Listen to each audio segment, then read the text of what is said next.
Good morning and welcome to another episode of Breakfast Central. Thank you for starting your morning with us. Explosions rocked the capital city of Oyo State, Ibadan, yesterday. We'll be looking into the details of what's happened, what we know so far, and our thoughts and our prayers are with those whose lives and businesses have been affected. Of course, looking into those details, seeing, where maybe we need to improve on our emergency response across Nigeria, in different regards, some of the things we're going to be talking about today. And of course, following up on other stories that have been developing, security and Nigeria's response. The president, of course, put out a press statement yesterday talking about, how education needs to be improved upon to fight insecurity. So these are some of the details we're going to be speaking about today. But let's bring in Dashin Usman. She's going to be sharing with us breakfast headlines. Good morning, Dashin. Good morning, Osaoge. Good morning, Olive. It's nice to have you guys here. Oh, it's nice to be here, by the way. Dashin, it would seem that there's some sort of tension in the air, in the atmosphere. Nigerians are nervous. It seems like every news we hear, the moment we heard of the explosions, of course, there are a lot of conspiracy theories that started flying around. And that's because it seems like we've been hearing back-to-back bad news. From the constant kidnaps and killings in the Federal Capital Territory, and if you go back a little, the bombings, the killings in Plateau State, and just before then, the accidental bombings. So there's heightened tension. How are you able to manage your mental health, and how do you say all of this is affecting you? Well, talking about mental health, it's actually not been easy. We started 2024 on a positive note, and it's January. It's not even the third week yet, and a lot has already happened already. You talked about the kidnappings, talked about the, killings, talked about the explosion that rocked Ibadan. Now, one thing I really know is that according to the statements that was actually released by the governor of Oyo State, it was due to explosives that were actually stored by illegal miners. Now, these people need to be caught and dealt with, mercilessly. Like, they need to serve as an example, because they have no business storing, explosives, within the state capital, and not to even talk of, where in residential areas and where businesses are. And it's really, really sad. Our hearts definitely goes out to, those who, the families of those who lost their lives. And Osaoge did talk about responders as well. That's the first responders. From what I've heard and from reports, they actually, came in quite handy. They came in on time, and I love how the governor handled the whole situation, talking about, hotels nearby opening up their doors for people to come in, hospitals making sure that they're treating patients and all that. It actually shows that if we put our minds to it, a lot can actually be done in Nigeria. So, so these are things that would be x-rayed. For now, there's still details trickling in, here and there. The governor's statement, of course, which everyone is taking as the official report, and the official statement from what happened, is still going to be x-rayed. I'm sure people still have, their doubts. But of course, we will speak, a little bit about it, and get our reporters also going to be on ground there to see exactly the little details. I spoke about emergency response because it's a thing that I know that we do not have enough of in Nigeria, and we need to continue to improve on. If this is one case that has gone well, okay, but it would still be looked at. Could there have been more lives saved if they had gotten there earlier, if they had better equipment to pull people out of the rubble, if they had better first aid equipment and ambulances? There are many things that we need to look at. I remember when the Ikoyi building collapse happened, I will continue to share it, that I spoke with the head of one of the, I think it was La Sepa that I spoke with then, and he complained, or he mentioned, that their vehicles couldn't make it there on time because, their trucks were in Apapa, or sorry, Agege, or something like that, which just didn't make any sense whatsoever, in an emergency case. But that's the reason I mentioned it.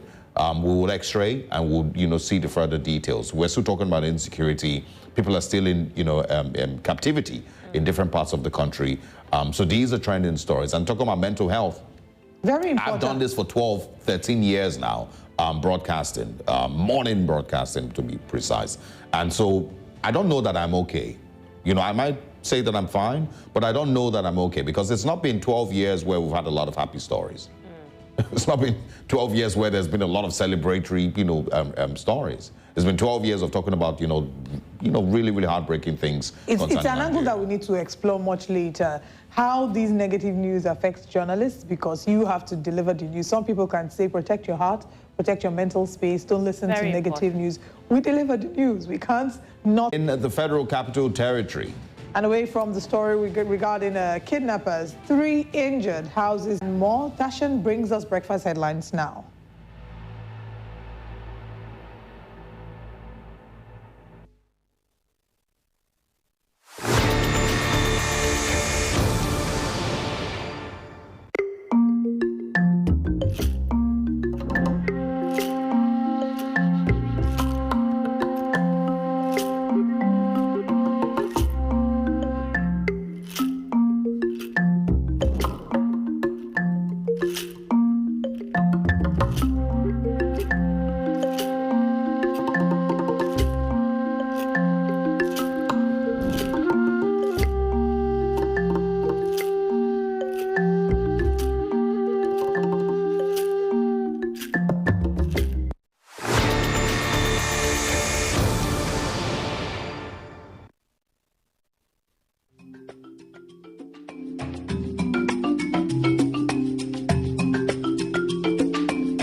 News Central ni ẹ̀ ń wò.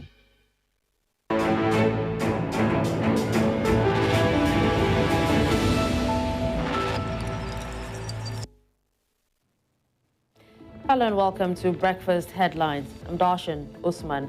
Now the headlines begins in the west of the continent, where the popular A Small Bodija in Ibadan, Oyo State of Nigeria, has collapsed after an explosion shattered windows at multiple locations, including homes and buildings. The incident occurred before 7:30 p.m. on Tuesday, when a very loud explosion was heard within the city. Thousands of residents reported hearing and feeling the vibrations on social media. There are no reports of a tremor in the area, but preliminary investigations by security agencies revealed that the explosion was caused by explosive devices stored by illegal miners. Now, in the meantime, Governor of the state, Seun Kuti, has appealed for calm while assuring the citizens that their interests are being looked after. Now to security matters, President Bola Tinubu on Tuesday convened a high-level meeting with key service chiefs and heads of security agencies at the State House in Abuja. The meeting comes in response to the escalating insecurity that has gripped various regions of the country, with a particular focus on recent lapses in the Federal Capital Territory. While there has been no official briefing on the meeting, it is anticipated that President Tinubu and the security chiefs will thoroughly assess the recent security situation across the country, with a primary focus on devising effective strategies to counter the growing audacity of criminals, including kidnappers and bandits. Now in West Africa, still, where Nigeria's former President Muhammadu Buhari has publicly declared his unwavering support for the leadership of President Bola Tinubu and the All Progressives Congress. The reaffirmation of Buhari's commitment to Tinubu's leadership comes amid a backdrop of political developments and signals a continued alliance within the APC. Now, Buhari made this affirmation during the book launch event of his former special advisor on media, Femi Adesina. The event showcased the unveiling of a book titled Working with Buhari and a comprehensive series titled Muhammadu Buhari, The Nigerian Legacy 2015 to 2023, volumes 1 to 5, which delves into Buhari's 8 years in office. Nigeria's Minister of Interior, Olubunmi Tunji-Ojo, has shunned an invitation by the Code of Conduct Bureau over an ongoing investigation bordering on alleged breach of the Code of Conduct for public officers. Spokesperson for the Bureau, Veronica Kato, who confirmed the development on Tuesday, says the minister's interrogation will be rescheduled for a later date following his memo to the Bureau citing national assignment. The Bureau had invited the embattled minister over the involvement of his company in a 438 million naira contract with the Ministry of Humanitarian Affairs and Poverty Alleviation. The company allegedly belonging to the minister benefited from a contract from the ministry. Now in Central Africa, where DR Congo says it is counting on soldiers from a southern African regional bloc to help it regain ground from the M23 militia in the lawless east. After several years of dormancy, the M23 rebels took up arms again in late 2021 and seized vast swaths of the Democratic Republic of Congo's eastern North Kivu province. Western governments and the United Nations have said neighboring Rwanda has supported the M23 allegations Kigali denies. Troops from the Southern African Development Community have been discreetly arriving in DRC since the middle of December.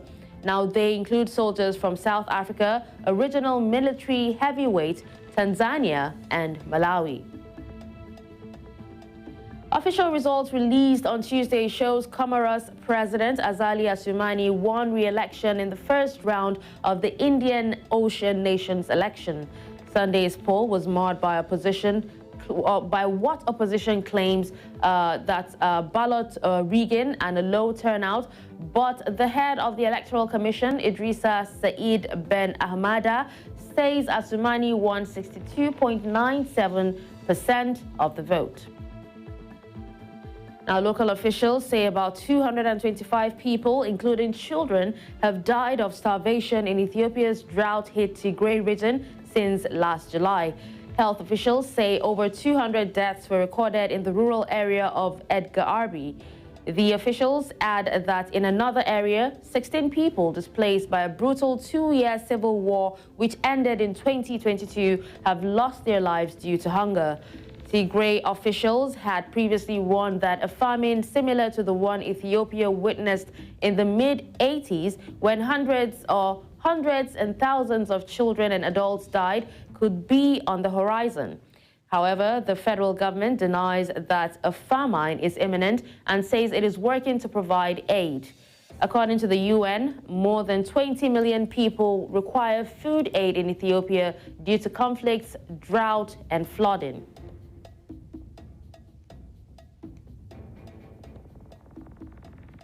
And that's it on Breakfast Headlines. Now it's back to Osaoge and Olive.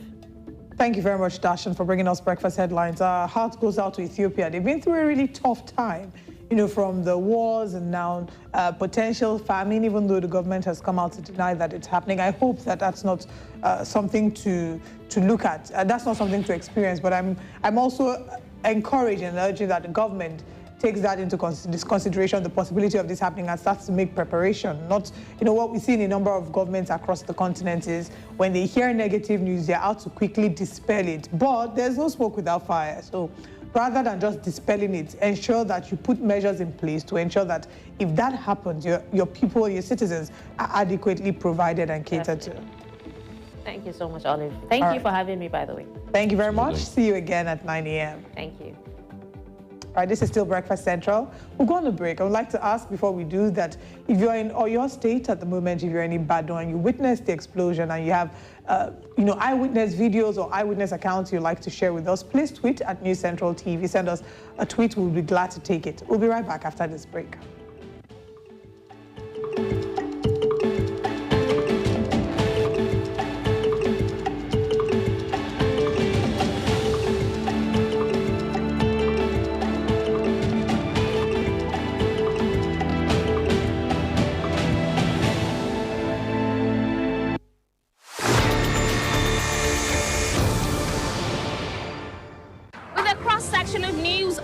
Continent, engaging in an analytical report. Resident doctors in Nigeria commenced a 5-day warning strike.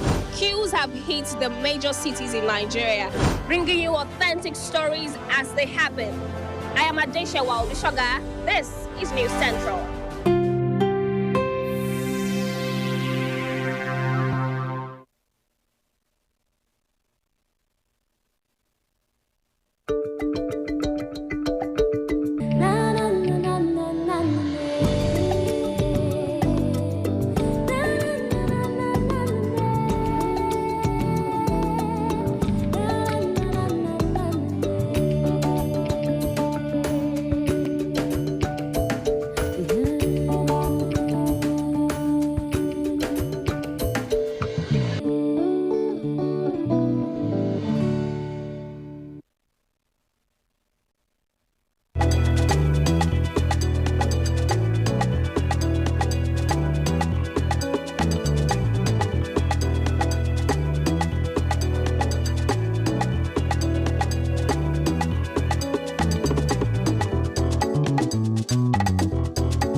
welcome back.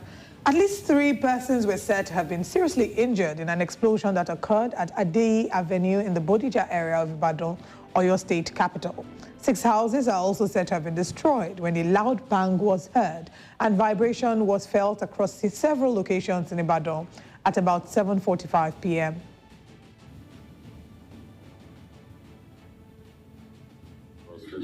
Here.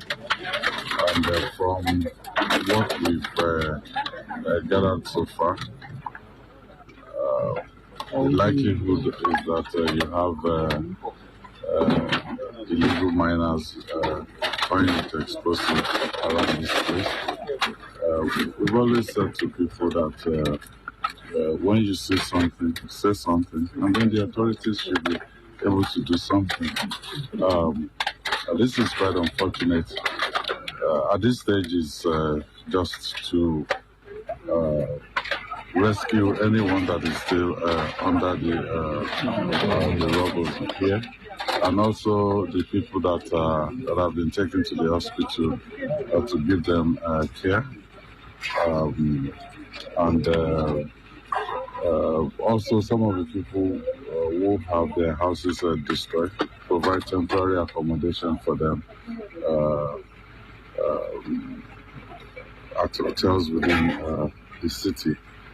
And then in the morning, we definitely will continue the investigation. The affected families, I'll say the government is here. We will support them in the recovery effort. But most importantly, we'll react appropriately to this incident. It's just it's devastating. It's something that it's difficult to wrap one's head around this.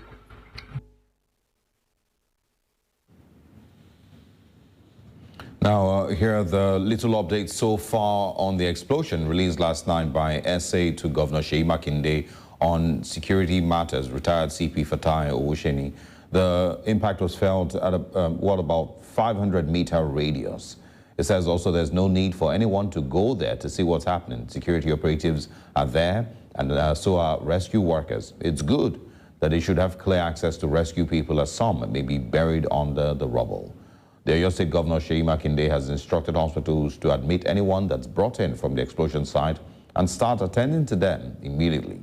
All residents in the affected areas were advised to leave their house just in case of a secondary explosion. These are the details that we have for now. We, of course, will continue to bring you further details. We'll have reporters on ground also in Ibadan to share with our viewers what exactly is going on. And yes, I did mention that there's still, 1 or 2 people who are speculating that maybe it's not illegal miners, as the governor has mentioned, because of the power and the strength of the explosion and how much damage it has caused, so far. There are reports also that it might be more than 3 casualties. The news is also saying maybe as high as 70 people have been injured, maybe less. But these are still figures that we are still trying to verify and share with our viewers, and we will, of course, bring you those details. I did also mention earlier that I think it's also important that, yes, it's a good thing that the governor showed up, and I would always mention that these are, ways, little ways here and there that you show leadership. It's a good thing that he showed up, and of course, as directed, that hospitals treat victims, and of course, everyone who is injured.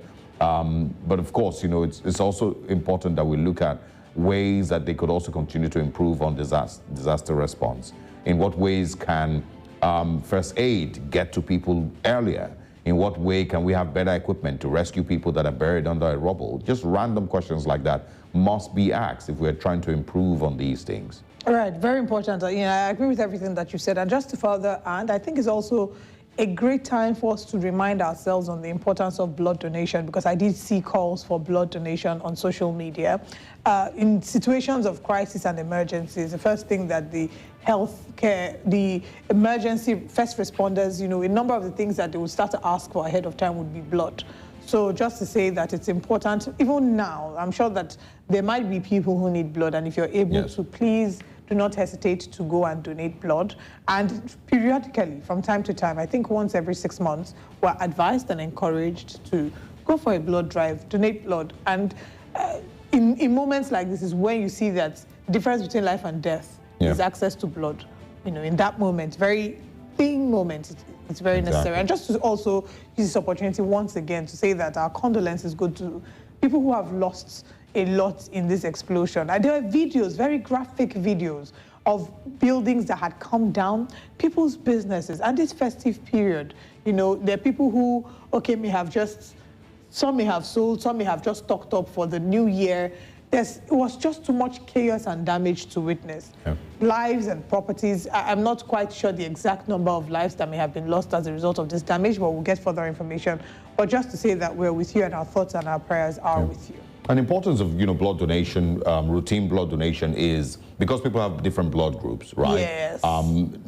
It's hard, you know, when you are in an emergency situation and you're looking for a particular blood group, and then now you have to start sourcing and putting out calls online. But if you randomly donate, it means that blood banks always have a variety of blood groups in store for emergency situations like this. So you don't, I mean, it reduces the time with which you source, a particular blood group, that the patient might need. And just to, those with the blood group, I think now is the time for you to shine. Yeah. Help us regularly, because everyone, is a universal blood donor. But then again, that's another conversation for another day. Yeah.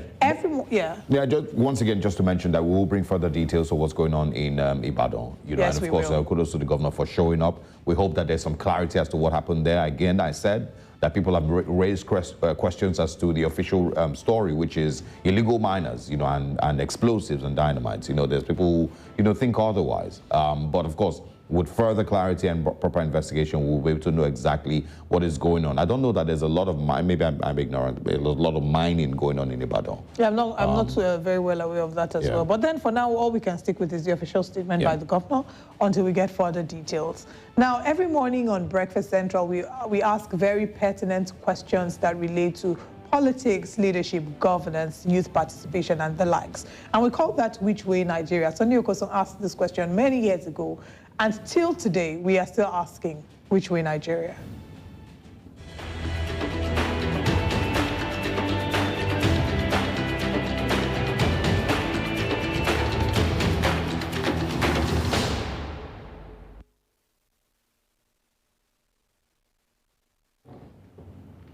Welcome back. Now, sometime in 2002, in Maiduguri, Borno State, the name Mohammed Yusuf and the birth of Boko Haram, the Boko Haram group, became what has now turned out to be more than 2 decades of blood, tears, and anguish in Nigeria, but mostly in northern Nigeria. At first, it seemed like a joke, at least, something really strange that will not survive more than a month because, no, this isn't a Nigerian thing. That's what we thought back then. It's not a thing that we're familiar with or even could imagine would be possible in our great nation. Nobody imagined. What are you talking about? Terrorist organizations in Nigeria? No. But yes, Nigerians, of course, over time have had tribal issues, communal issues, armed robbery, and the likes. But terrorism? No. That's not something that could be real here. Well, so we thought. Unfortunately, it just never went away, and over time grew into a hydra-headed monster. Over time, of course, it has morphed into not just Boko Haram, but, ISWAP, bandits, unknown gunmen, kidnapping, and whatnot. Nigerians would have never imagined the possibility of suicide bombs becoming a reality. Nigerians strapping bombs to themselves and blowing themselves up.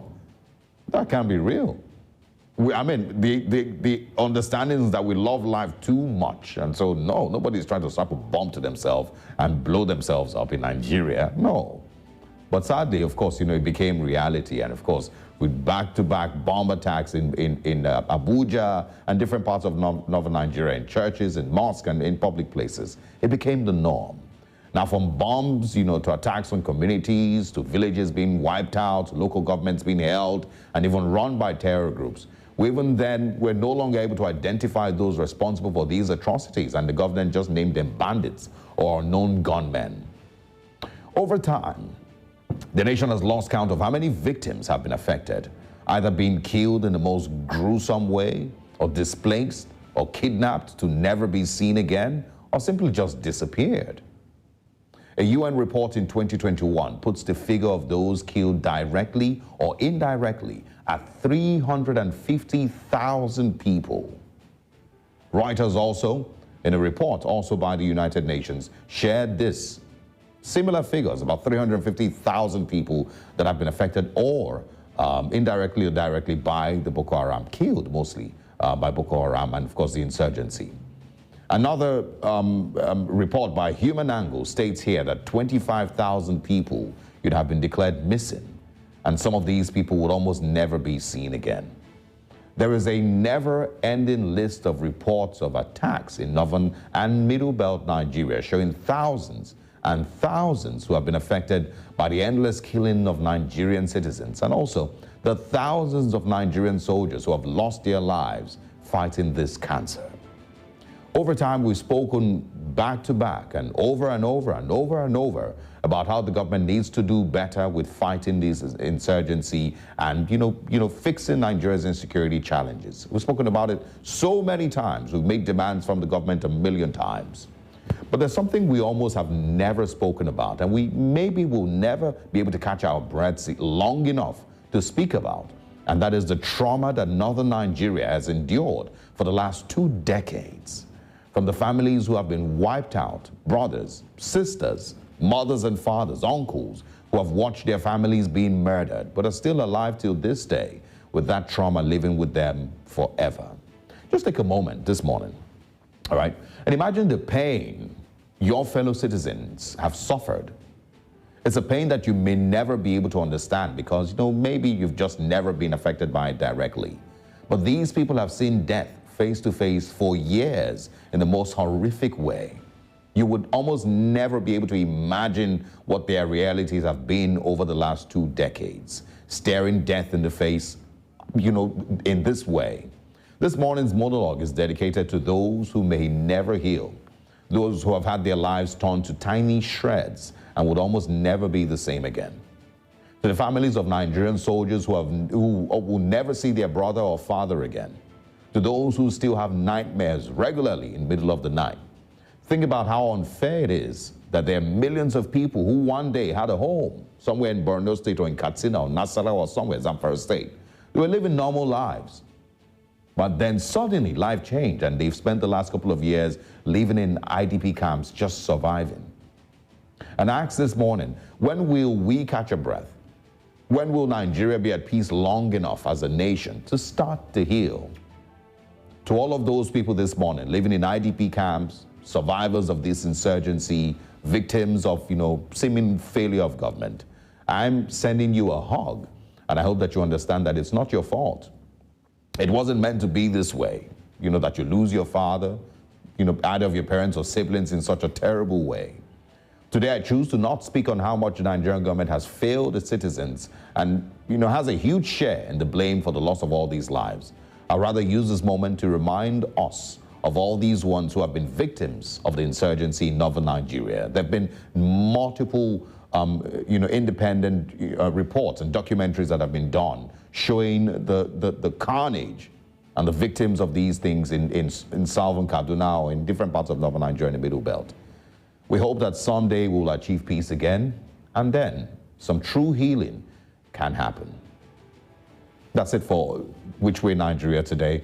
We will, of course, take a short break, and when we come back, we continue this morning with Breakfast Central.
on the go, live reports, real-time updates, unfiltered stories. I'm Bernard Akede.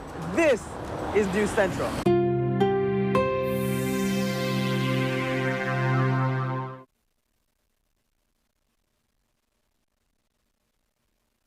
We go where the market demands, as business, trade and market analysis are the core of our reports. Nigerians are beginning to speculate that the price of premium motor spirit might increase. If it's breaking, we got it. If it affects you, your business and your pocket, we're on it. We connect the dots of business so you understand what it all means. It is our hope that the efforts of the federal government to tame inflation yield desired results as soon as possible. I am Perpetua Fasamipita. You're watching News Central.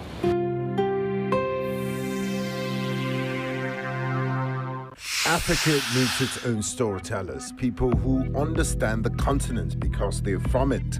People who know that news is more than just a conversation starter, it's our stories. Because these stories run deeper than headlines and segments. It's about digging deeper to get the facts and telling the human side of every single story, not just the echoes from foreign headlines and perspectives. It's time to take back our narratives and share them in our voices.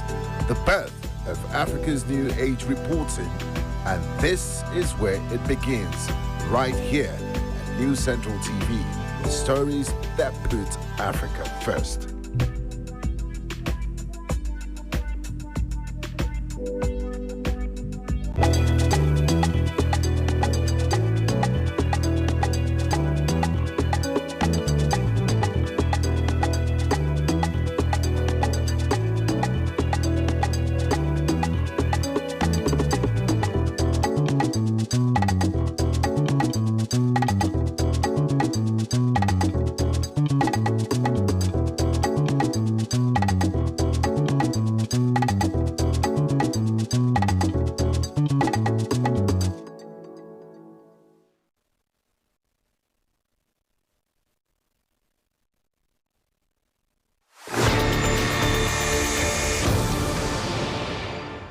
I love to make a difference as a journalist because when you speak to the situation or the people affected, that's when you get the full story.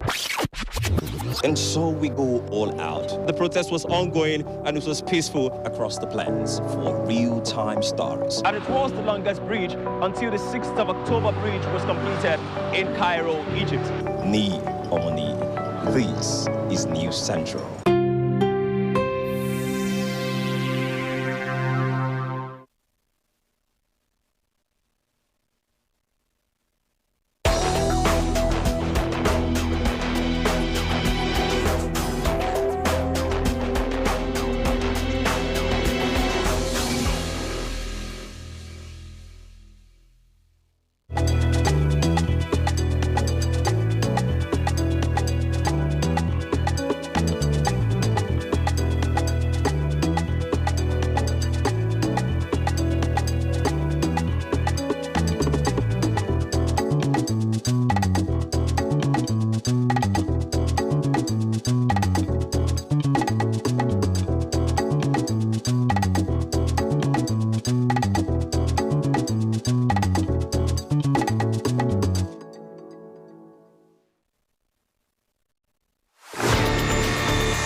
It's not just news to us, it's our voice and our story.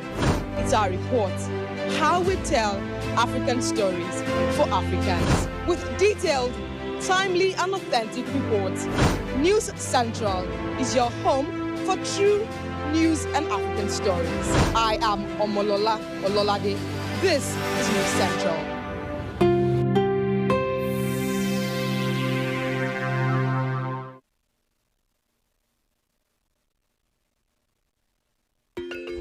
Africa is rising. Again, we hear our sounds echo on the other side. Afrobeat and Afropop reinvented, hip life brought back to life, new energy infused into Kwaito and Kwela. Africa is balling. Every stroke, every shot, every raise, we find our place at the top. Taking the helm of real power, new hopes for democracies. a breed of entrepreneurial tigers, audacious storytellers, and a promising generation raring to go. Truly, Africa is rising. And this is where the stories that define our continent live.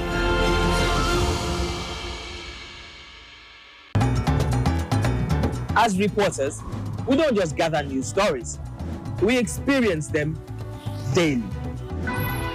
So join us on Report Desk Africa as we share these experiences and review the top African stories. Only on News Central.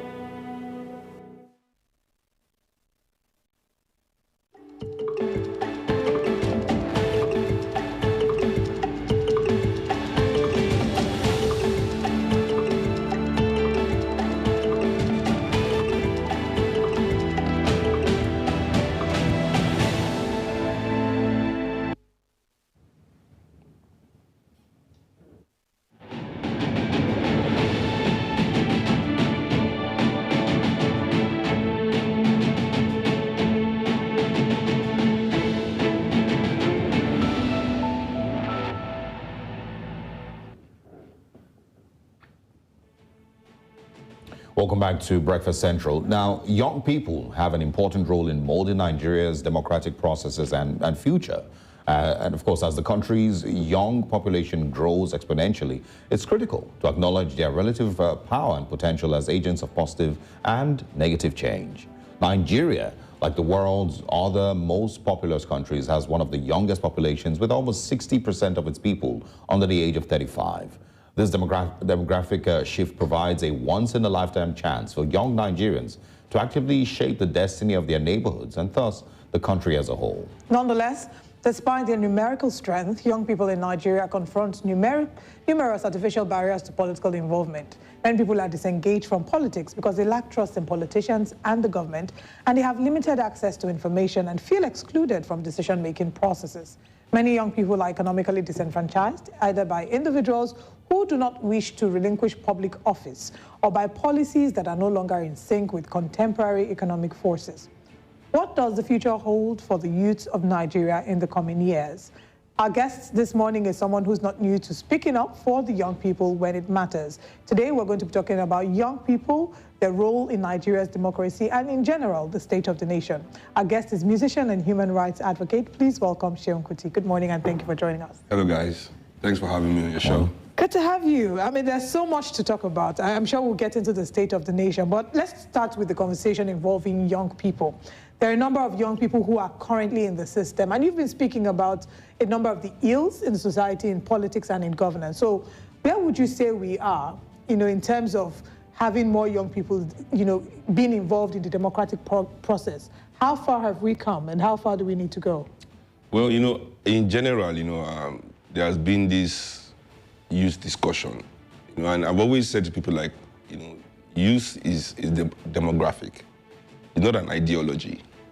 And everybody will pass through it and then come off it at some point, right? What is necessary is that young people are given the tools that they need by their experienced elders. Every society is a dance between the young and the old.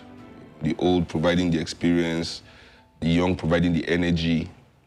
And it is that dance that I feel, is not really well coordinated here. Because we have elders that are too, the word I like to use is cowardly, to engage the youths and mold them in the way that their energy can be best used to service their nation. Understanding that as African people, not just in Nigeria, now I don't want people to think this is a Nigerian people because we like to blame ourselves a lot here. It's an African thing, all over the world that African people exist. The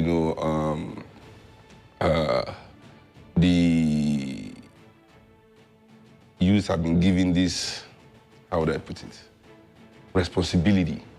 Oh, you're not doing enough for this society. But what can the youth really do on their own? I've never seen a nation built by young people. There has to be some kind of guidance there. You have to provide, the tools, the education. And in the mindset of African people, we do believe that our mindset, our skills, our talent is to make money.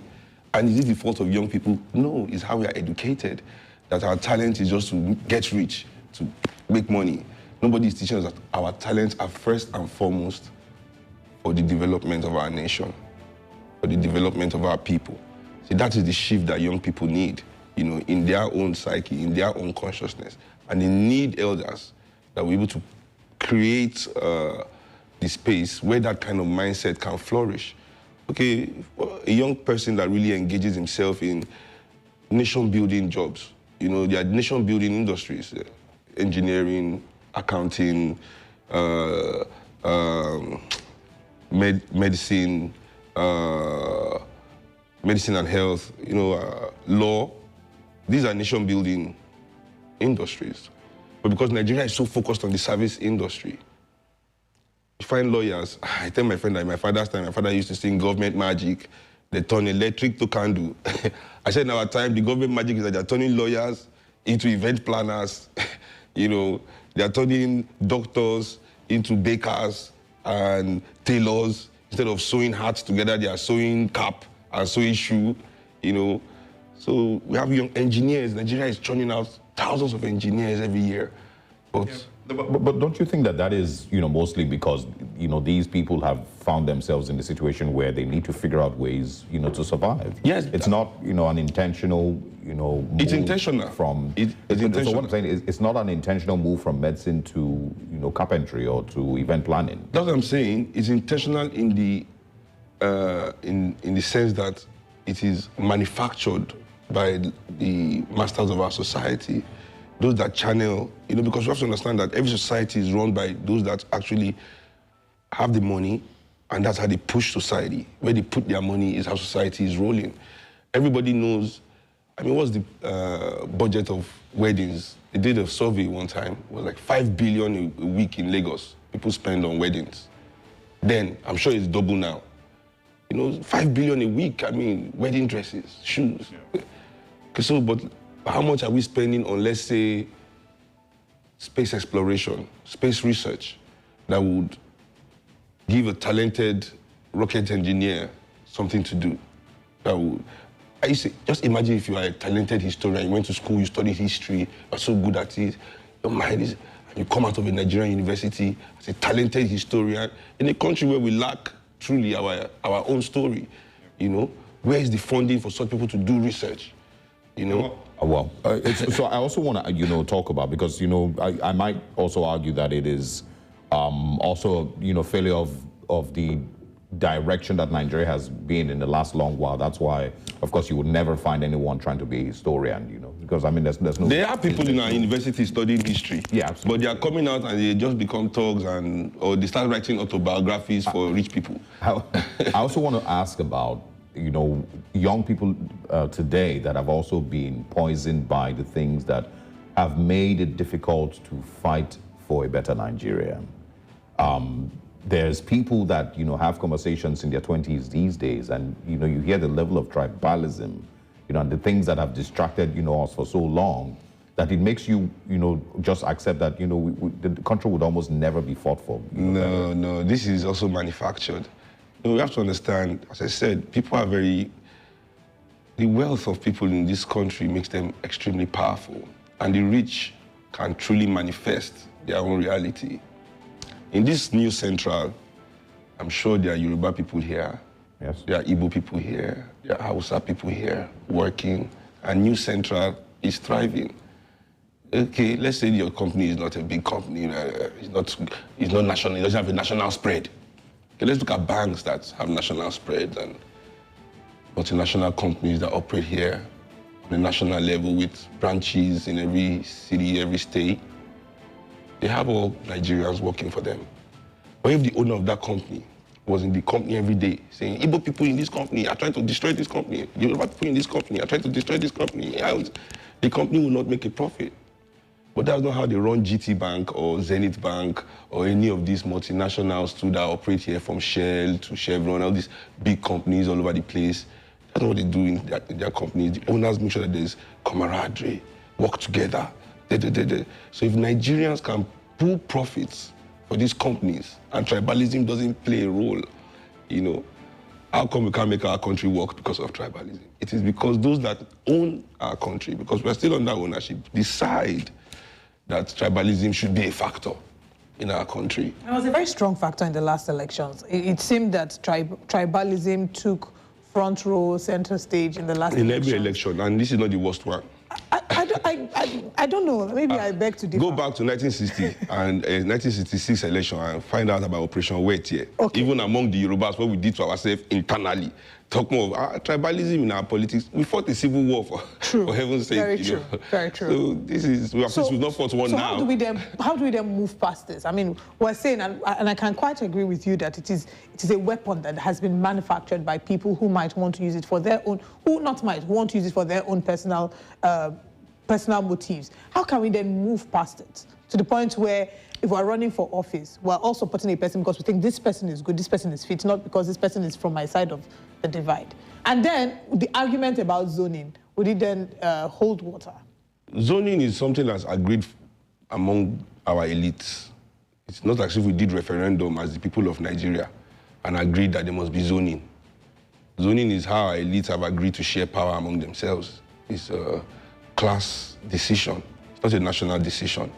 Zoning holds no water if Nigerians are truly engaged and involved in the development of their own country. You know, in the last election, young people, you know, you have to understand that there's a lot of poverty in the land. You know, with poverty comes this, how do I put it, insecurity, you know, impatience. You know, so many things can happen to you at once when you are poor that you live a life of trepidation, almost. You know, the slightest sickness changes your existence completely if you're a poor person. Like malaria, just go buy medicine. I mean, if you're poor, it's not the same. You know, and for this reason, we have to understand that a lot of people can be easily manipulated due to their own lack of information as well. You know, so these factors play in a lot into the psyche of young people. And as I said, we are left on our own. We are truly left on our own. That's why I always implore Nigerian professionals. You know, we are the ones that the ancestors have given some certain comforts within this oppressive system. And it is a real shame that we rather align with the elites than align with the people as professionals of Nigeria. You know, be it in the media, you know, we must understand our responsibility, you know, that we've been given a huge task as the professionals of this country, you know, because our people are left on their own. We are the ones that have to build that bridge to them to open their eyes to the world because they don't know, they are not educated enough, they understand what they're going through, but they just don't know it. You know, we are the ones that can show it to them, you know. We might just come back to the youth conversation eventually, but we have a few minutes before we go on a break. I want you to speak on, you know, our current reality. In the local terms, you know, as they say, would you say Nigerians have entered one chance again with regards to the current government? And you can see their response to almost everything that has happened in the last, you know, few weeks in Nigeria, including the kidnapping, you know, in the FCT. Again, we imply that we came down from the bus and they entered another one. It's the same bus. You know, one of the secrets of this world is democracy. It's a secret. It's so open and it's so inclusive that it's such a huge secret. That's why they have to hide it in such a plain sight, because the humanity, we've not really discovered democracy. We had it before. Some African societies were truly democratic. Switzerland is close, but humanity is pulled away from it, even though the word is used a lot.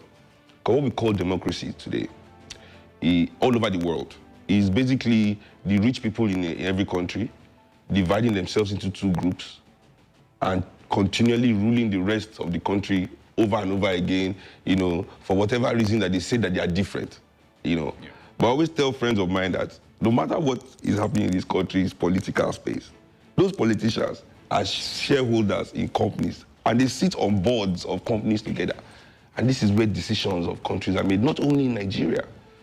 You know, it's in the boards of these corporations in America, in the UK, in Canada. This is where the decisions that run nations are made, because that's what unites the elite, the boards. We'll come back to talk more about where Nigeria currently is and what the projections for the future are after this break.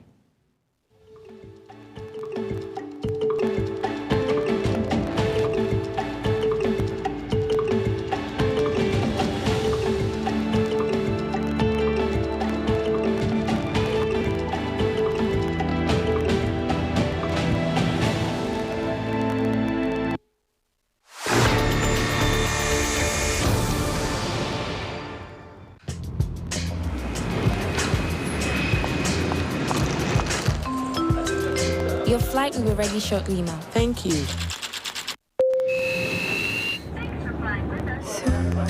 Breakfast in Paris. Lunch in London. This could be you. And there's more. Hey, Mai, tell them more. Of course. Now this is what I call a win. And this could be you too in the Globe Festival of Joy promo. By recharging 50,000 Naira or more within a month, you could be among our 100 winners who will win business class tickets from Lagos to Paris to London. If you recharge 100,000 Naira or more in a month, you could be one of the many winners of a premium bungalow in Nigeria. The more you recharge, the more your chances to win. How was your flight? Delicious. Glow Unlimited.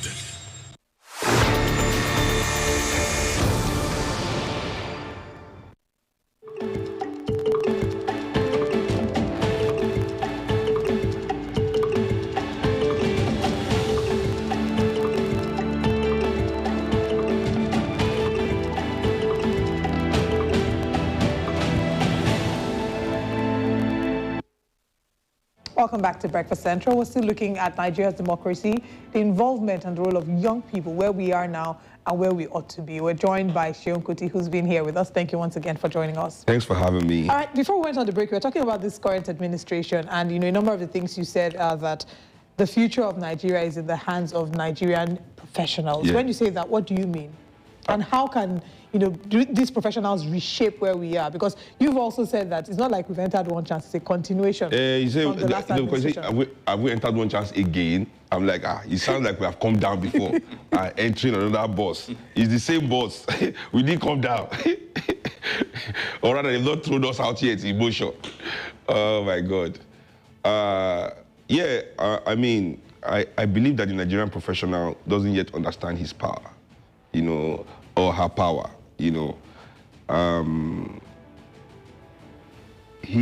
we are used against our own people.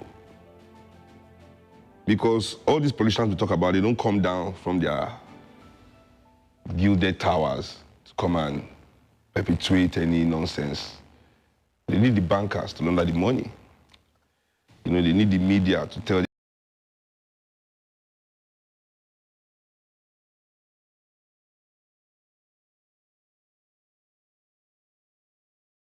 So when we succumb to these things, and the truth is this, it's not as if you can't live a comfortable, like in my own field as well.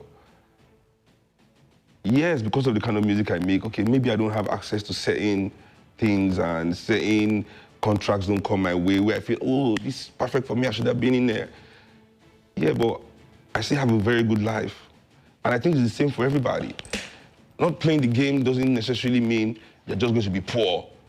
You have a good life, service job. In this place that we mount, this place will be straight, regardless of the personal price we have to pay, because we as Africans forget that we are children of sacrifice. We as professional Africans, especially, that whatever we achieve today as black people in this world, whatever, because, you hear these rappers, I'm a self-made man. For black people, there's no black man that can be self-made. It's impossible, because everything you are doing, somebody died for you to do it. We are not like the Asians or the Indians or anybody in this capitalist system. We are the only ones that had to fight for every single advantage somebody, every step of the way. You are a child of sacrifice. Somebody has seen you before you were even born and believe that you are worthy of the sacrifice, of the blood sacrifice that you need to access this system and pull your people up. You know, so many of us climb this ladder that our ancestors have built with their blood and their bones. We get to the top and we just kick the ladder over. You know, and then we prefer to stay on top and start talking to our people down. You know, not understanding that we're supposed to use now resources. Instead of, we don't need to use blood and bone anymore. The resources we find at the top of the ladder, build more ladders, bring our people up. Yeah. You know, that's the game. Because when people say, oh, Nigeria, we are helping people to escape, that's helping people. Give them visa, you are helping them. I said, why not turn the country to where people don't have to escape from? Why not do that work? Why do we think that, you know, helping people, you know, exist in the first place? Yeah. Why do we have to scale the fence when we can break down the walls? Take a lot of, you know, change mindset to break down those walls, you know, but, you know, the reason I asked the question before was, so from your analogy, we didn't come down from the bus, you know, we've been in the same bus, and, you know, and that same bus, you know, will continue to take us, you know, further and further and further. You know, so are you then saying, you know, to Nigerians that they shouldn't expect anything different this time from the Nigerian government? Whatever promises that they maybe were leaning towards, with the hopes that the Tinubu administration will be able to bring forth, you know? I don't have any hope in the ruling class of this country. They've not really shown me any example or anything really that proves to me that they are on the side of their own people, you know? So I'm somebody that deals a lot with vibe, spirits, but most especially, I believe in evidence. Yeah. You know, our budget of this year is no different in priorities to the budget of last year or the budget of the year before. And that's how you know really what your elites are thinking, what is important to them. You know, the president made some few personal cuts in his own traveling allowance here and there. But when you look at the budget itself, you know, that's how you know that there's no real difference, you know. So, yeah. What hope would you say you have in Nigeria's law enforcement agencies in ensuring that they bring some form of sanity into the country as is, and ensure that they help protect the rights of Nigerian citizens? I think the Nigerian security agencies, you know, like Nigerian people too, suffer from the manipulations of our elites. They're just not equipped to deal with. We have over 200 million Nigerians. They say, how many people are in the police? Not up to 2 million. How many people are in the, you know, we don't have up to 2 million police officers in this country. You know, and it's supposed to be 1 to 10 policing. You know, real policing, you know, so, and the violence that exists in this country continues to rise exponentially. In my neighborhood, I've lived in the same neighborhood for 40 years, all my life. I could go out and play and do everything, but now I can't let my daughter go out on her own. What? In fact, now I realize what my mother was beating me up for when I would run away from the house and go and play and come back in the evening. But, you know, so the Nigeria of today and the security, they are not equipped. They're just not equipped. Do you think that hiring more police officers would be, I mean, they recently... I don't think hiring police officers is even the thing first. Okay. You know, the ones we have now have to be retrained to understand that they're no longer an occupying force. This is no longer the colonial Nigeria. The Nigerian police and army are still in the colonial mindset. Checkpoints, roadblocks, profiling every African, where are you going, where are you coming from. We have to understand that it's only black people that are still policed like this all over the world. And for us to police ourselves like that, it means we're not really about our own security. We're just about the security of the few. And when you look at how the security apparatus is set up in this country, you will know the people that the government wants protected. I mean, in your own house, you don't have number to even call police. But in front of their house, there's police van with police officers. They didn't want to make phone calls. Just, hey, police don't. But at the same time, like Bola Ige, those police can still all live at the same time when you need them the most. So that's the conundrum of relying on the security apparatus, you know. So we must retrain our soldiers, retrain our police officers to understand that they are there to protect the dignity of African people. Were these also some of the things that you noticed or you also experienced personally? You had an incident with the police a couple of months ago, I believe. No, almost a year ago. About a year ago. So were these also some of the things that you also got to, get a first-hand experience in? Well, I don't want to use my own case as an example because I mean, so they don't let me go easily for anything in this country. I have to go and face my day. So let me not talk too much about my own situation, specifically. But you should know, like me, growing up, I've always been in constant contact with the Nigerian security forces. From when I was a child, I mean, I was 9 years old when I first saw the police shoot one of my father's boys right in front of our house, and killed him, because they were coming to raid Kalakuta. Growing up, that was a natural occurrence. Every day, or at least once or twice a week, police gunshot and raiding our house. So my father was not a criminal. Never stolen anything before. The man didn't even lie. At least to me. My mother says he lies a lot. But you know how women are. So the security, I mean, we need that one is a different case entirely. Origins of our army, from Queen's Guard, West African Frontier Boys, Air Force, the Hausa boys, the mindset of that Oyibo trained them in a way that they were to protect Oyibo's interests, they were willing to kill their own people. That's something we must always remember as the origins of our army, that these were the people willing to kill us to protect European interests. Has that mindset been changed? Have we done any work? Or we are still sending them to Sandhurst, sending them to War College in America to continue this indoctrination, and we are surprised, when they come back to our countries and do coup. My father said something very important in Teacher Don't Teach Me Nonsense. He said, why Oyibo them not tell army self that for England, army no fit take over? And that's fact. England has had 5 prime ministers in the last 2 years. That means there's a constitutional crisis. The country is not politically moving. You can't hear any army general or constable thinking himself that they want to do coup. But just come to just one constitutional thing like this, he blah, blah, blah. I mean, it's interesting that a number of the songs that your father sang about till today, they're very relevant. We see them being reflected. There's no way that we can wrap up this conversation without me asking. Let me just touch very lightly on State of the Nation as we wrap up. Okay. The drama involving Betta Edu, Olubunmi Tunji Ojo, and potentially now there have been allegations of Gbajabi Amila also being involved. So that as quickly as possible. They let this... as quickly as possible, let's hear your thoughts on... No. I mean, I don't want Nigerians, I don't want us to... This is how they get us. We can all the fun and games. I talked about it because the woman's name was just a nice... It was just set up for a pun. So I was like, Nigerian politicians, do better. It was just there. It was there. But these things don't faze me. It don't faze me because you hear about this one, but trust me, this is a drop in the bucket. The fact that in this country, multinationals can come to this country. This is legal, completely legal now.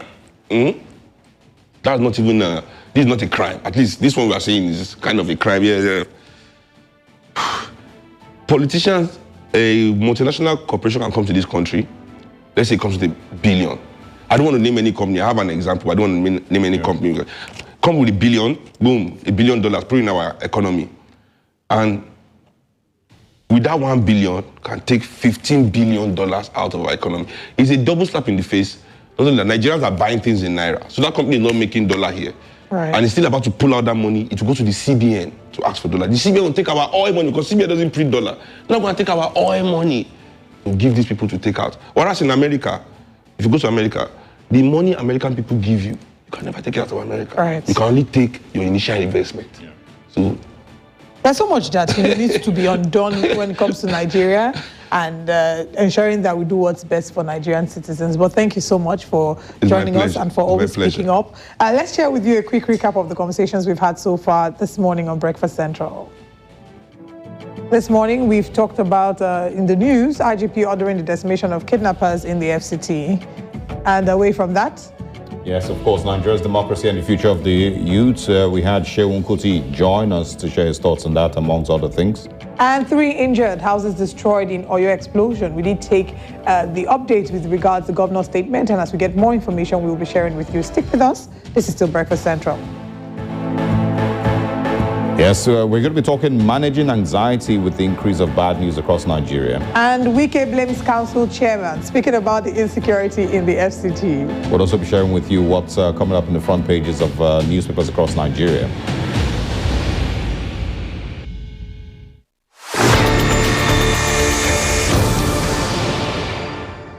Africa needs its own storytellers, people who understand the continent because they're from it. People who know that news is more than just a conversation starter, it's our stories. Because these stories run deeper than headlines and segments.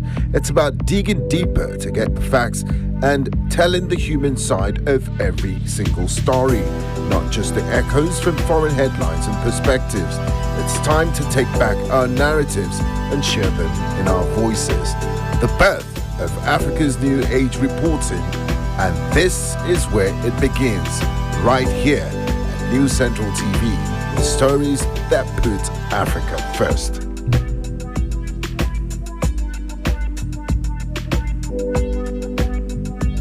We go where the market demands, as business, trade and market analysis are the core of our reports. Nigerians are beginning to speculate that the price of premium motor spirit might increase. If it's breaking, we got it. If it affects you, your business and your pocket, we're on it. We connect the dots of business so you understand what it all means. It is our hope that the efforts of the federal government to tame inflation yield desired results as soon as possible. I am Perpetua Fasamipita. You're watching News Central.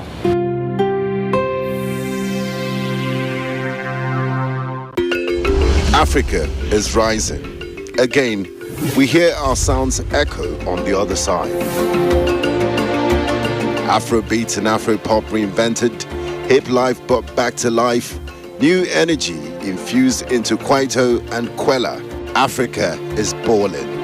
Every stroke, every shot, every raise, we find our place at the top. Taking the helm of real power, new hopes for democracies. A breed of entrepreneurial tigers, audacious storytellers, and a promising generation raring to go. Truly, Africa is rising. And this is where the stories that define our continent live.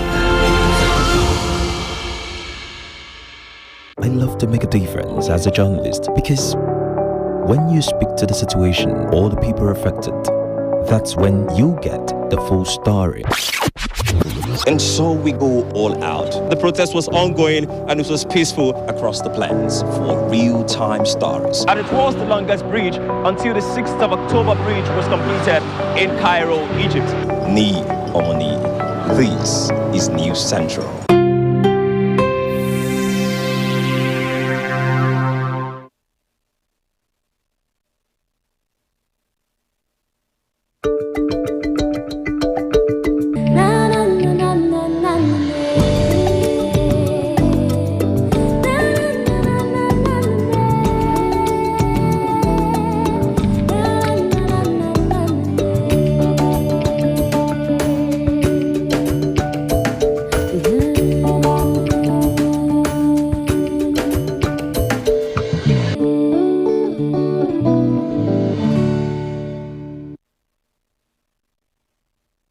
Direct response to live happenings. Factual content as truthful reporting is at the heart of our responsibility. This is the site of where the building collapse happened at about 4-5 yesterday evening. I am Bettina Onwili. This is News Central.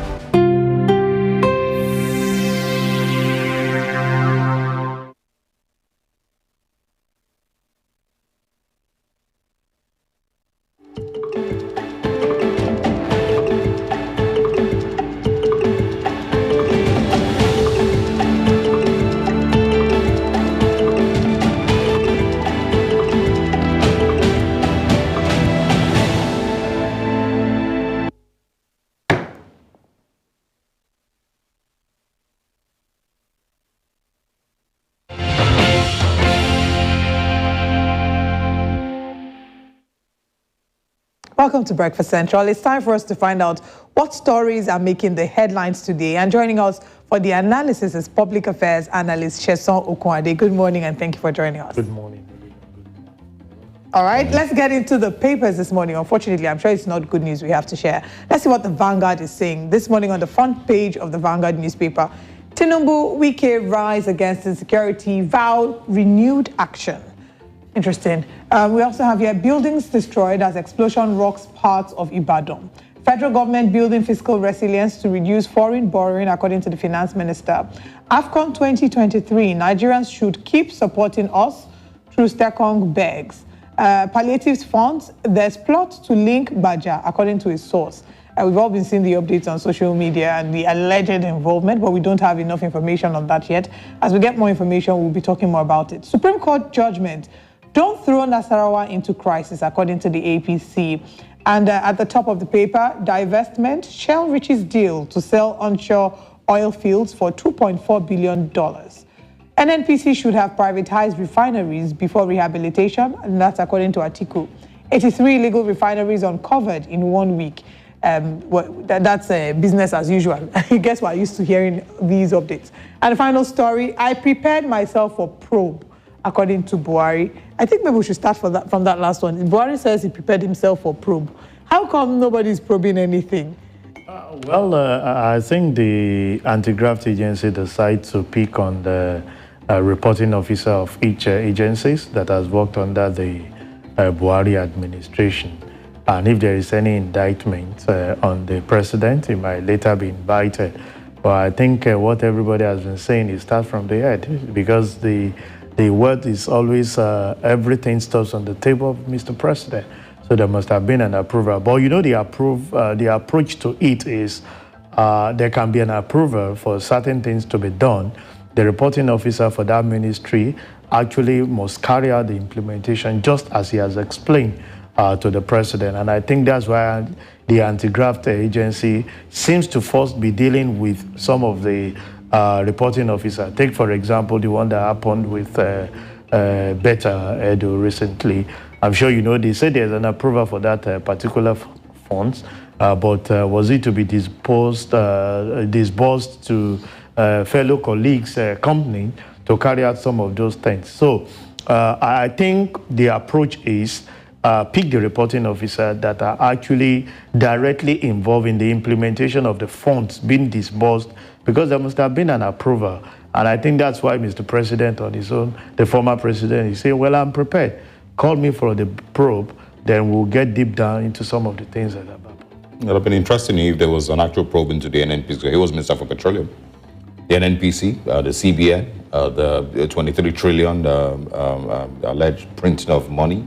There's too many things, that he maybe could have asked questions, but I think Nigerians also don't expect that to happen, would happen. Goodluck Jonathan also wasn't questioned, even with the, the stories of, corruption, that we never really questioned. Told. We never really questioned past presidents. At the end of his administration. It's as if we assume that the immunity clause that protects them whilst in office protects them outside the office. No, I don't want to think that. I want to believe that the anti-graft agency seems more to be concentrating on the subordinate rather than the head.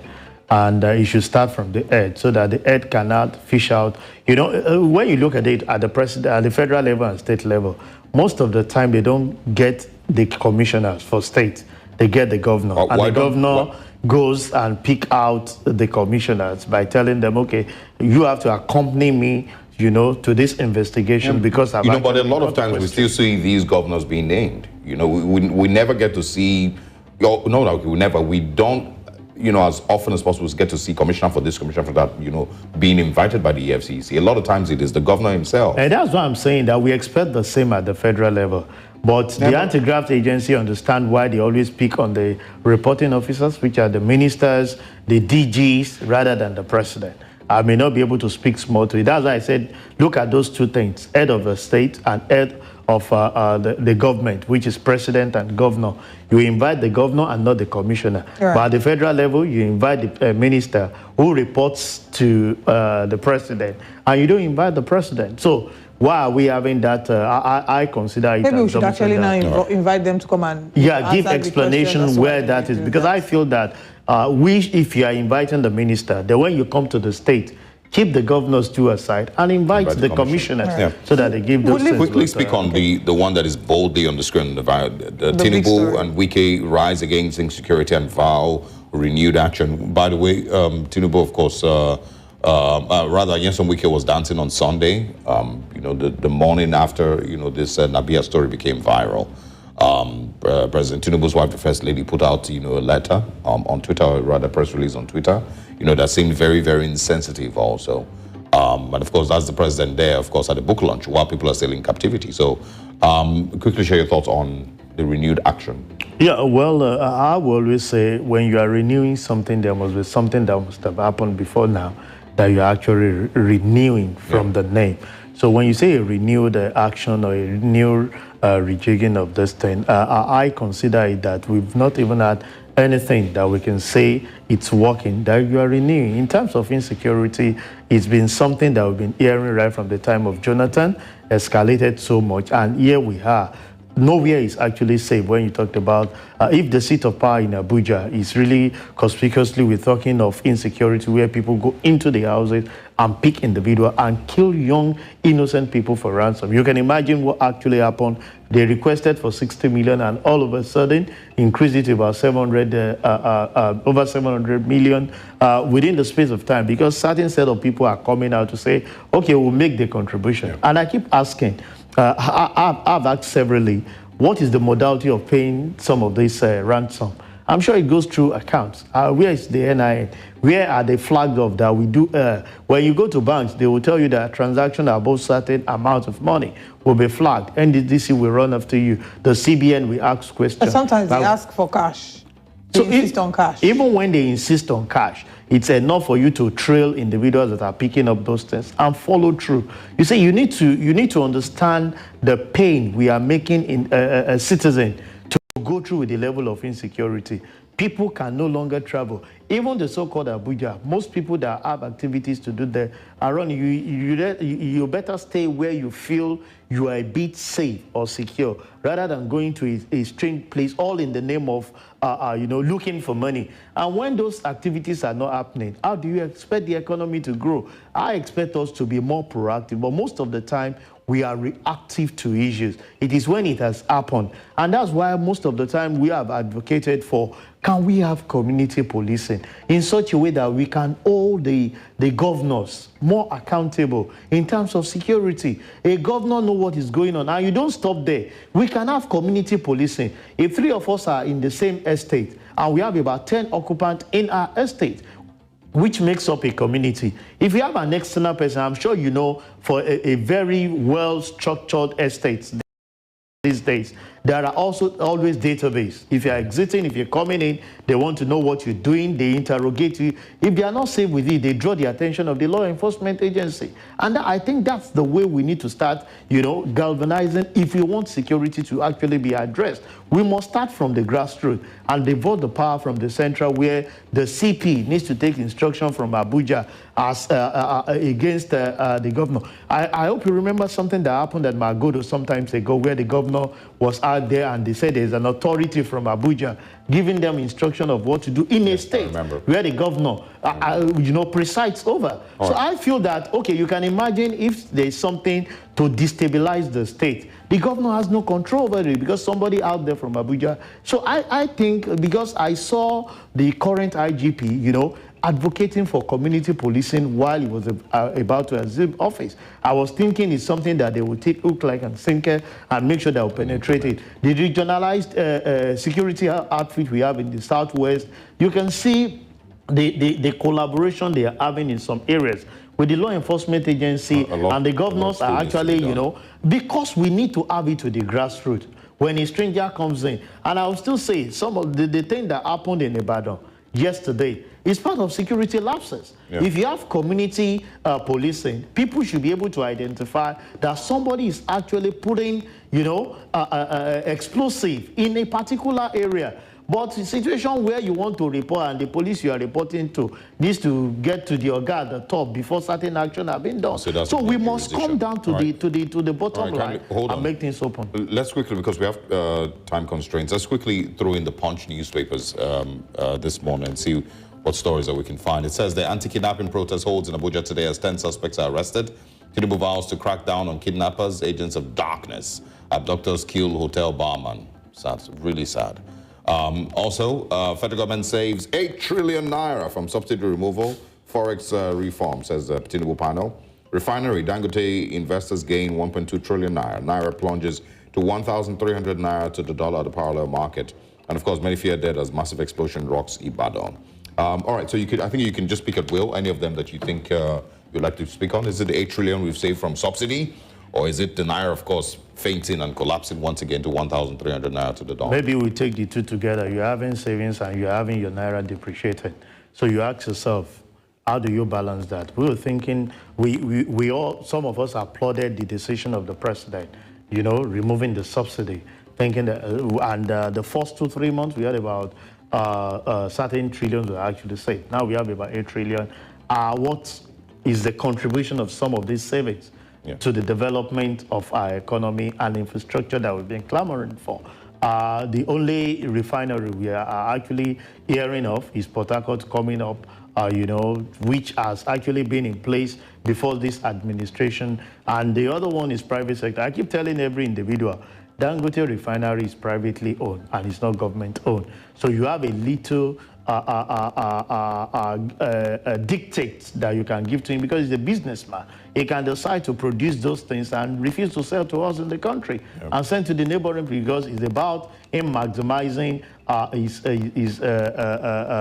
the profit and be able to. You can see the other story out there saying that Dangote shareholders enjoyed about 1.2, and that's within the shortest possible time of having the refinery started making the production. So for me, the government should be intentional about where we invest this funds that has actually been saved, knowing fully well that average Nigerian is actually going through agony because of the subsidy. If they are going to plow it back to make sure that 2 refinery comes to, or even 1, and we can feel the impact. We read in one of the headers too about 83 illegal refineries. We keep hearing that illegal refinery keeps springing up from 1 to 2 to 83, but we cannot succeed in having 1 legal refinery functioning.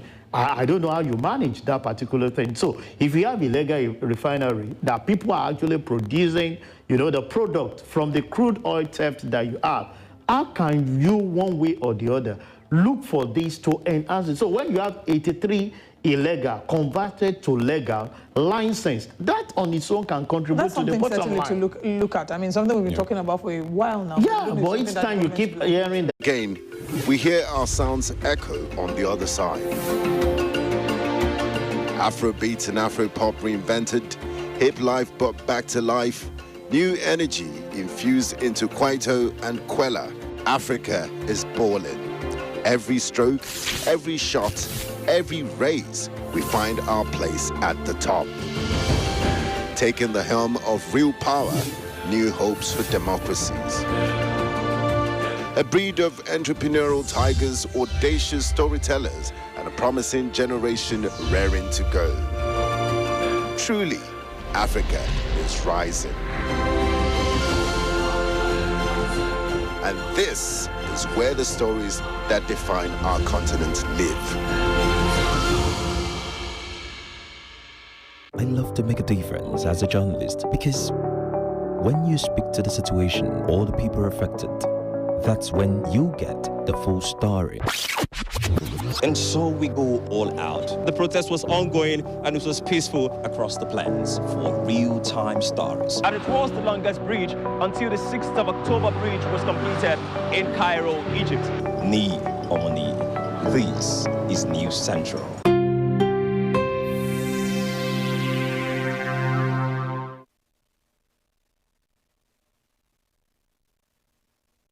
Africa needs its own storytellers, people who understand the continent because they're from it. People who know that news is more than just a conversation starter, it's our stories. because these stories run deeper than headlines and segments. It's about digging deeper to get the facts and telling the human side of every single story, not just the echoes from foreign headlines and perspectives. It's time to take back our narratives and share them in our voices. The birth of Africa's New Age reporting, and this is where it begins, right here at News Central TV, with stories that put Africa first.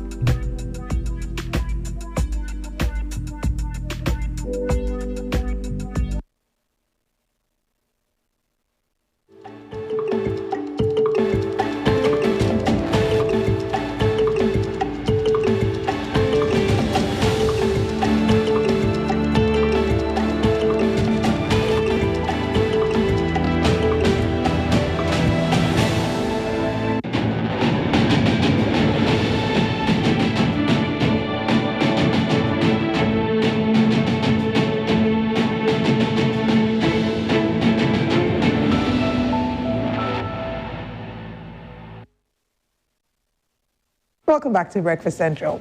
Now, we know that most of you have in your homes, houses, offices, and cars expressed your undivided opinion about the current insecurity that is hitting close to home.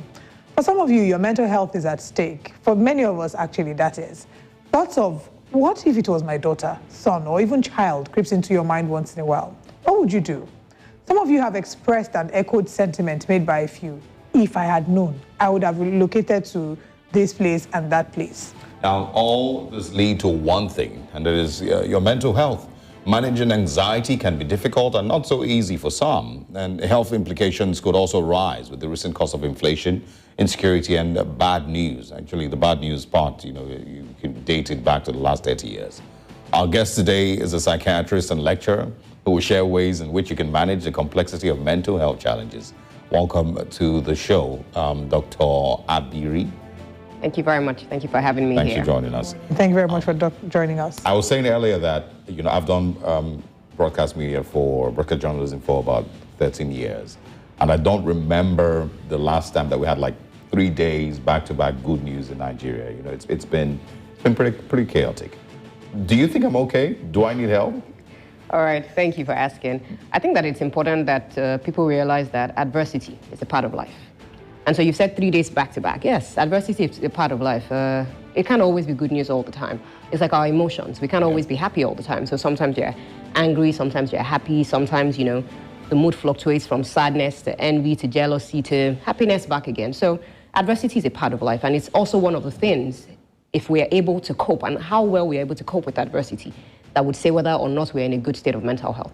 So once in a while, challenges will come. Life will throw us curveballs. How well we're able to rise up, learn about it, and forge ahead in spite of the adversity is what makes us who we are. Oh, so it feels like Nigeria has been like adversity.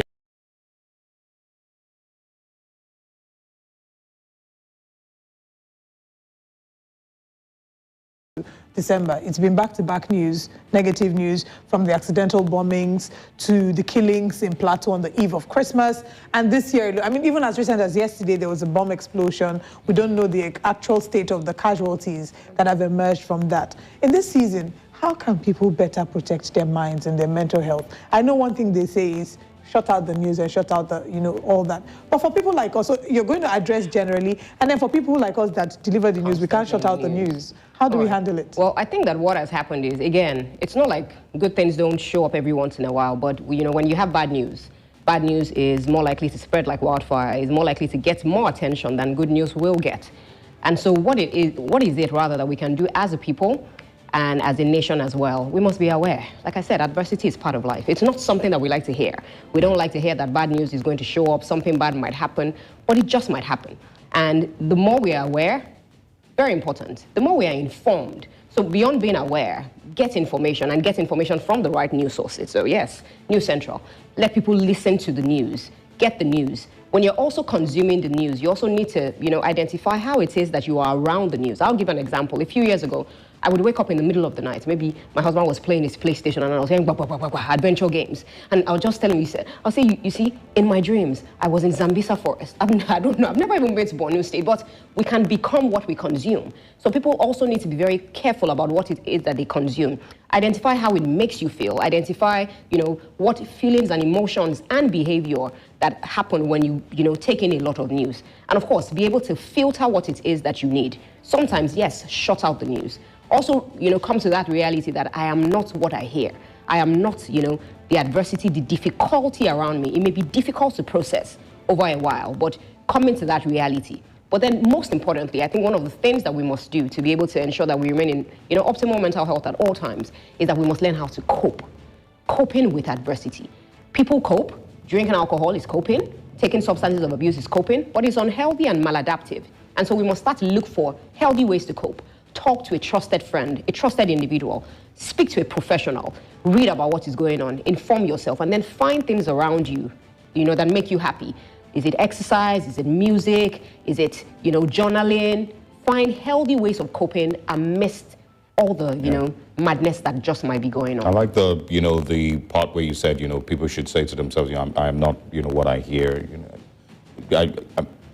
This is not my account balance, that one also. I can't help you with that, Osa. But I want suicide, but it's also affecting us in a way that is almost as dangerous as people committing suicide in Nigeria. Well, so again, people often have always referred to us as the happiest people in the world. But with all the Shege Pro Max and Shege Banza that is going on, people are, having to rethink about all of that. Suicides happen. They're just very underreported. And because of the stigma and discrimination that come with not just mental health issues, but suicides as well. Yeah. How many people in their families do you think will come out to say that this is the cause of death of a loved one? People would rather just say, give us time, let us, process this as a family. We would appreciate all of the privacy. So suicides happen. I'm a mental health physician. I've lost patients to suicide, painfully so. I've heard that people have taken their lives by suicide. So it's not like it's not happening. People are not just, ready to share that this is what it is that happened. So suicides happen. It's not just South Africa. We have, the barrage of mental health conditions, from anxiety disorders to depression to psychotic disorders to even substance abuse problems. Self-harm. People are self-harming. And of course, suicides. Really underreported. Yes, really underreported. Really underreported. All right. So let's talk about how important it is for people to access mental health facilities. First of all, how readily available is it? The Federal Neuropsychiatric Hospital in Lagos, I don't know how great the services are there, but there are many people who wouldn't want to outrightly go there because of the stigma that's been attached to Yaba Left. So how readily accessible are, mental health supports and how financially affordable is it? All right, so health is available. Help is available. Again, we go back to stigma and discrimination, the culture and our religion. More often than not, people are more likely to go to religious bodies to seek help.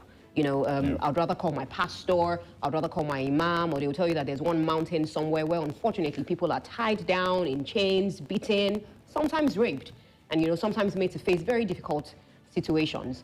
The hospitals are available. I had my residency training at the Federal Neuropsychiatric Hospital, Yaba. It may not be, a 7-star hotel or anything, but the expertise is there.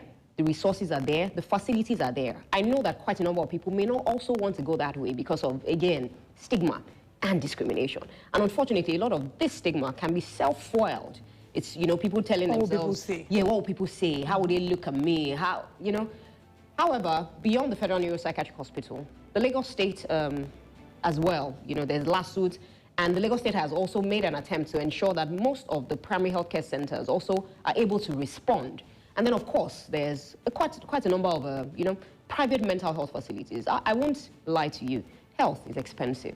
And to be able to access the care that people need, sometimes it comes with a lot of funding. It's also very important at this point that I state that beyond the care that people will get is the expertise available.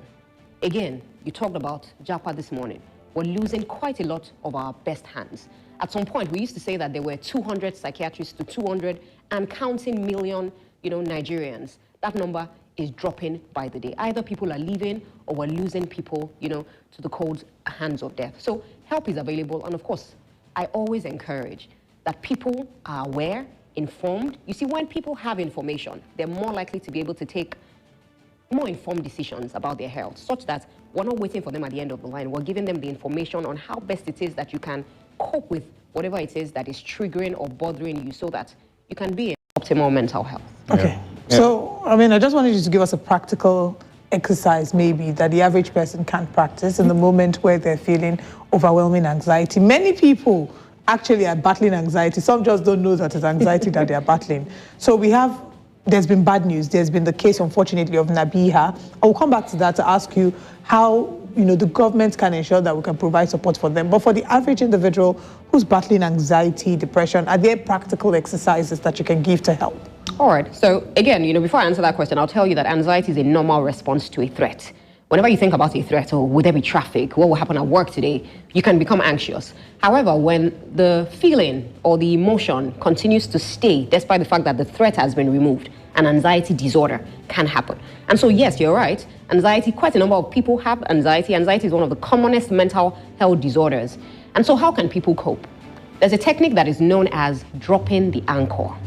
And so whenever a ship is at, on sail and, there's a bit of turbulence, what does he do? Sometimes he drops the anchor to steal it. And so how can we as individuals drop our anchor whenever we're faced with difficult or turbulent circumstances or situations? The first thing is that you use the ACE, A-C-E. Acknowledge what you're going through. Don't fight it. The more you fight it, the more you struggle and you suffer. So acknowledge what you're going through. What's going on with me? This is how I'm feeling. I'm not feeling quite, myself. I feel sad. Be in tune with your emotions. So acknowledge what it is that you're doing or what you're going through. The C encourages that you come back into your body. And so instead of trying to escape, which is what, anxiety would do, the fight or flight or flee or freeze response, come back into your body. Tell yourself, my hand is on the other hand. I am sitting somewhere. I am wearing a blue dress. You're beginning to call your senses that what exactly is going on? Where am I? What am I doing? Who am I? And the last thing is to engage your senses. We say that engage your senses is what is known as the 5-4-3-2-1. So the sense of sight. What are 5 things I can see around me? The sense of hearing. What are 4 things that I can hear? You can hear my voice, probably the AC, a few things. 3. What are 3 things that I can feel right now? I can feel my buttocks on the chair. I can feel that my legs are in my, shoes. I can feel my hands. Then you look around you and then tell yourself 2 things that I can smell. Perhaps my perfume, perhaps the environment. And the last one thing that I can taste. It can be your saliva, it can be the last thing that you ate. But you see, dropping that anchor, it's a mindfulness-based exercise that allows you to be in touch with reality, be in the moment, not to judge what is going on, but also steals you from time to time. Again, it's not just one-off. The more you do it, the better you become at it, but the more that it helps you to be in tune and in touch with yourself. Do you do this before or after you enter the house where your wife is waiting for you? I knew he was about to say something silly. Because if it's your wife that is scaring you, you do it before you enter the house or when you've dealt with the situation and you come outside. So and then you acknowledge. Let's take it like a medicine. You can do it when you wake up in the morning. You can do it in the middle of work, whenever things are upsetting or ruffling you. You can do it just before you come into the house. You can do it just before you head on into traffic and before you go to bed. Sort of steal yourself. Yes, just steal yourself. On a lighter note. Okay, yeah. So now I did speak earlier. Apologies. I did speak earlier about trauma for people in northern Nigeria who have dealt with like 2 decades now of terrorism and banditry and some of the most gruesome deaths that they've ever experienced.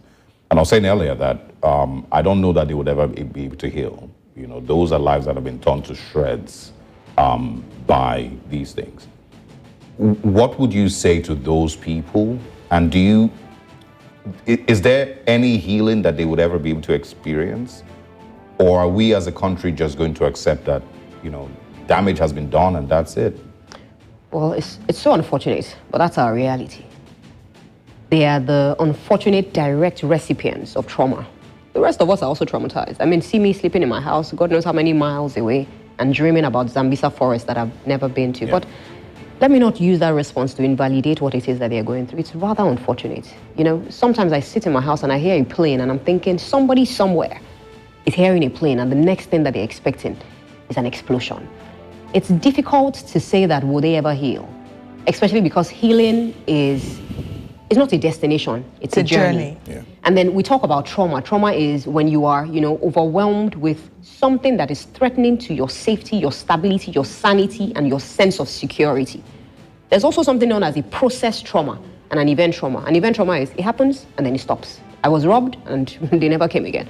But a process trauma, these people, unfortunately, are continually faced with different types of trauma on a daily basis. This morning, they don't know what will come. They haven't dealt with yesterday's own. So they are unfortunately at risk for a plethora of many mental health disorders, from anxiety to depression, to substance abuse, to psychosis. How can we help them? It's hard. Again, the resources to support them where it is that they live are limited.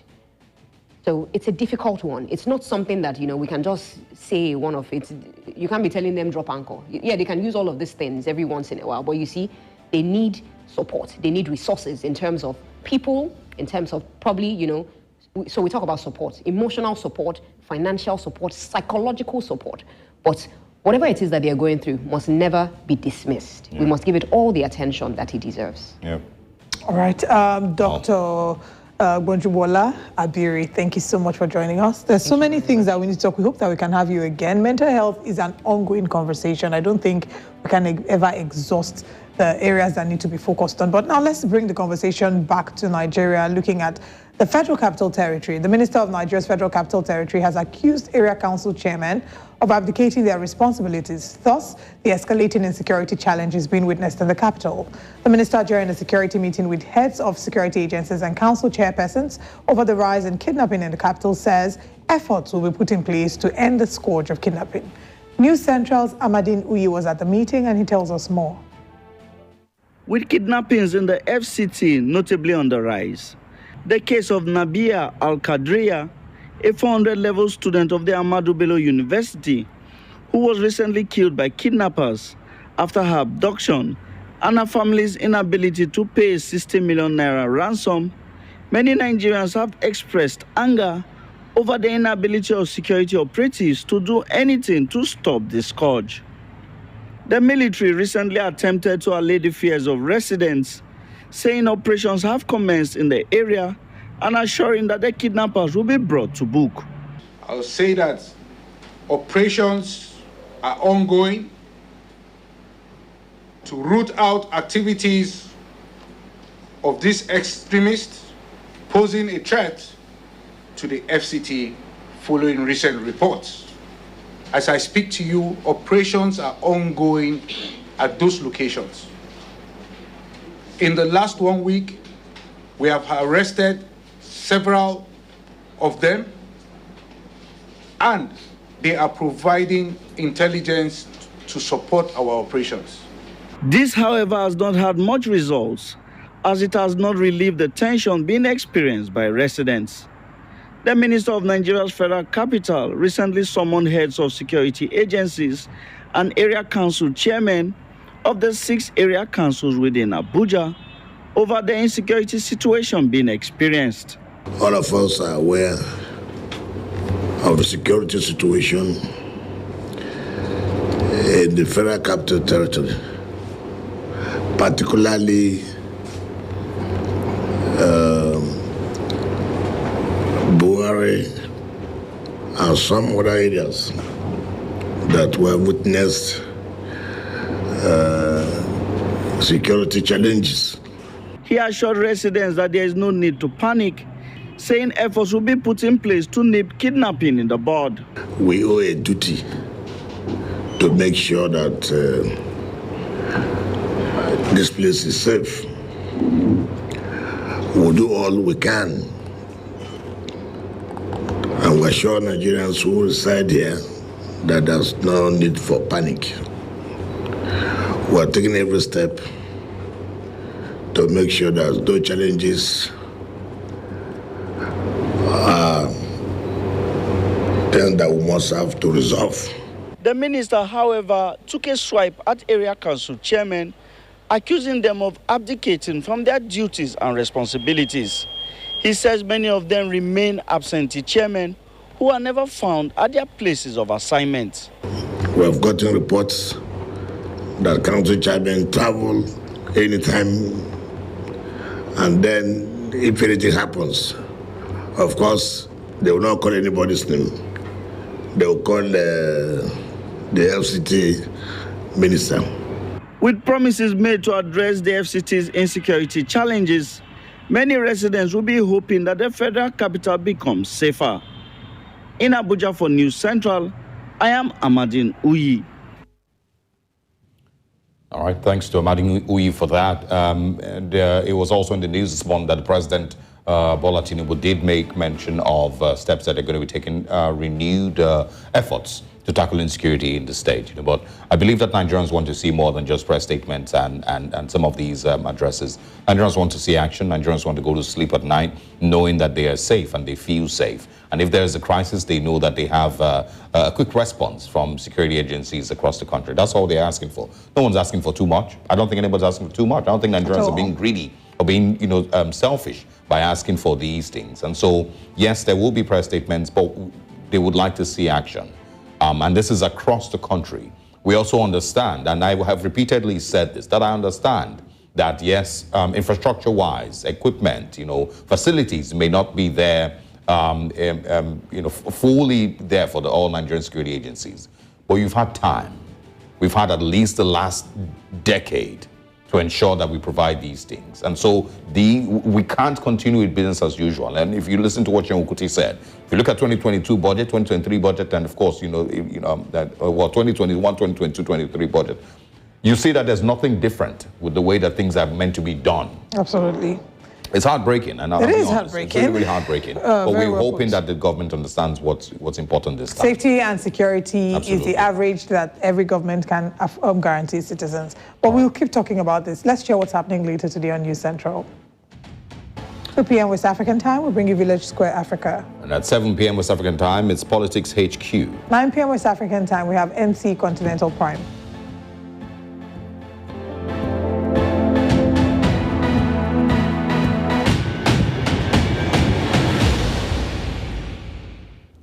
Thank you very much for joining us. We'll see you again tomorrow. I am Olive Emodi. And I am Osaogi Ogbon. See you tomorrow.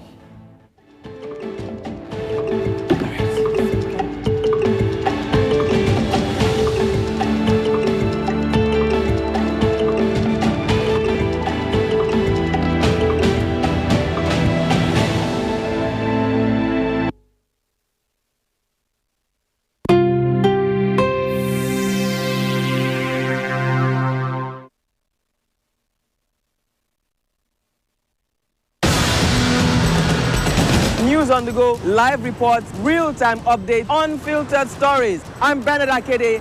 This is News Central.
Africa is rising.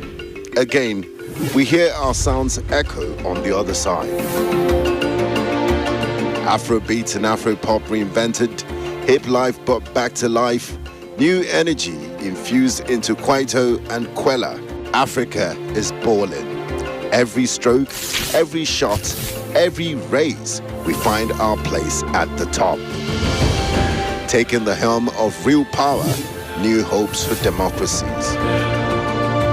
A breed of entrepreneurial tigers, audacious storytellers, and a promising generation raring to go. Truly, Africa is rising. And this is where the stories that define our continent live. Africa needs its own storytellers, people who understand the continent because they're from it. People who know that news is more than just a conversation starter, it's our stories. Because these stories run deeper than headlines and segments. It's about digging deeper to get the facts and telling the human side of every single story, not just the echoes from foreign headlines and perspectives. It's time to take back our narratives and share them in our voices. The birth of Africa's New Age reporting, and this is where it begins, right here at News Central TV, with stories that put Africa first.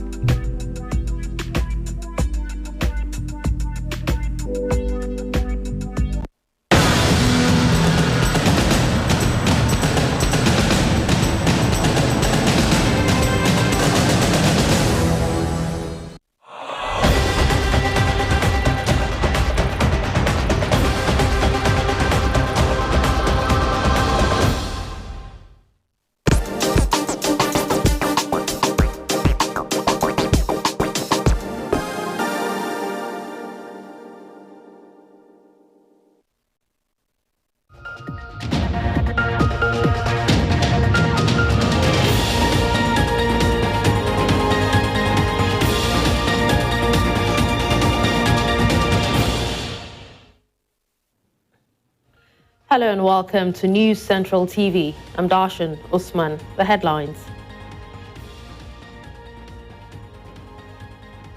Oyo State Governor says explosive devices responsible for Bodija blast as rescue operations continue. Comoros' re-elected president expressed pleasure over victory in poll. Mauritius assess damage caused by Storm Bilal. Details and more shortly.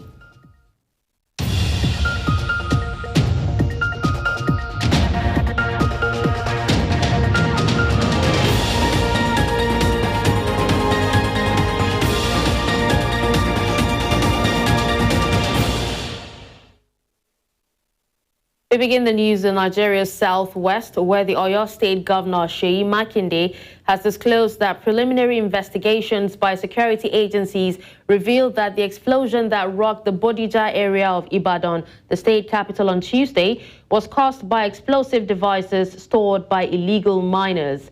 The blast, which occurred on Tuesday, resulted in the tragic loss of at least 10 lives, with 15 others hospitalized.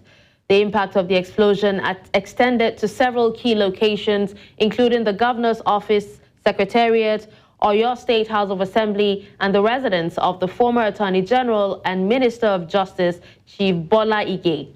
Additionally, damage was reported in various neighborhoods such as Ologunẹru, Akpete, New Garage, Basharun, Akobo, Songo.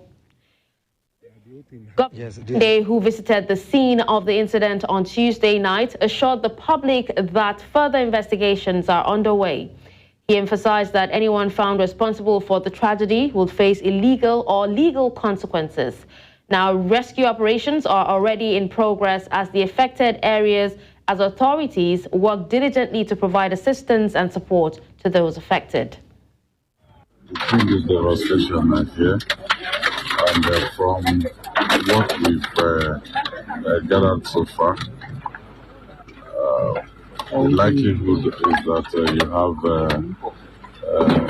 illegal miners finding it explosive around this place.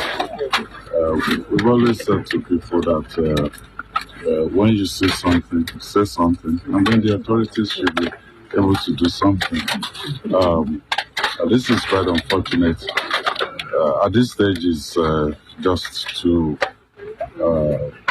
rescue anyone that is still under the rubble here, and also the people that have been taken to the hospital to give them care, and also some of the people who have their houses destroyed, provide temporary accommodation for them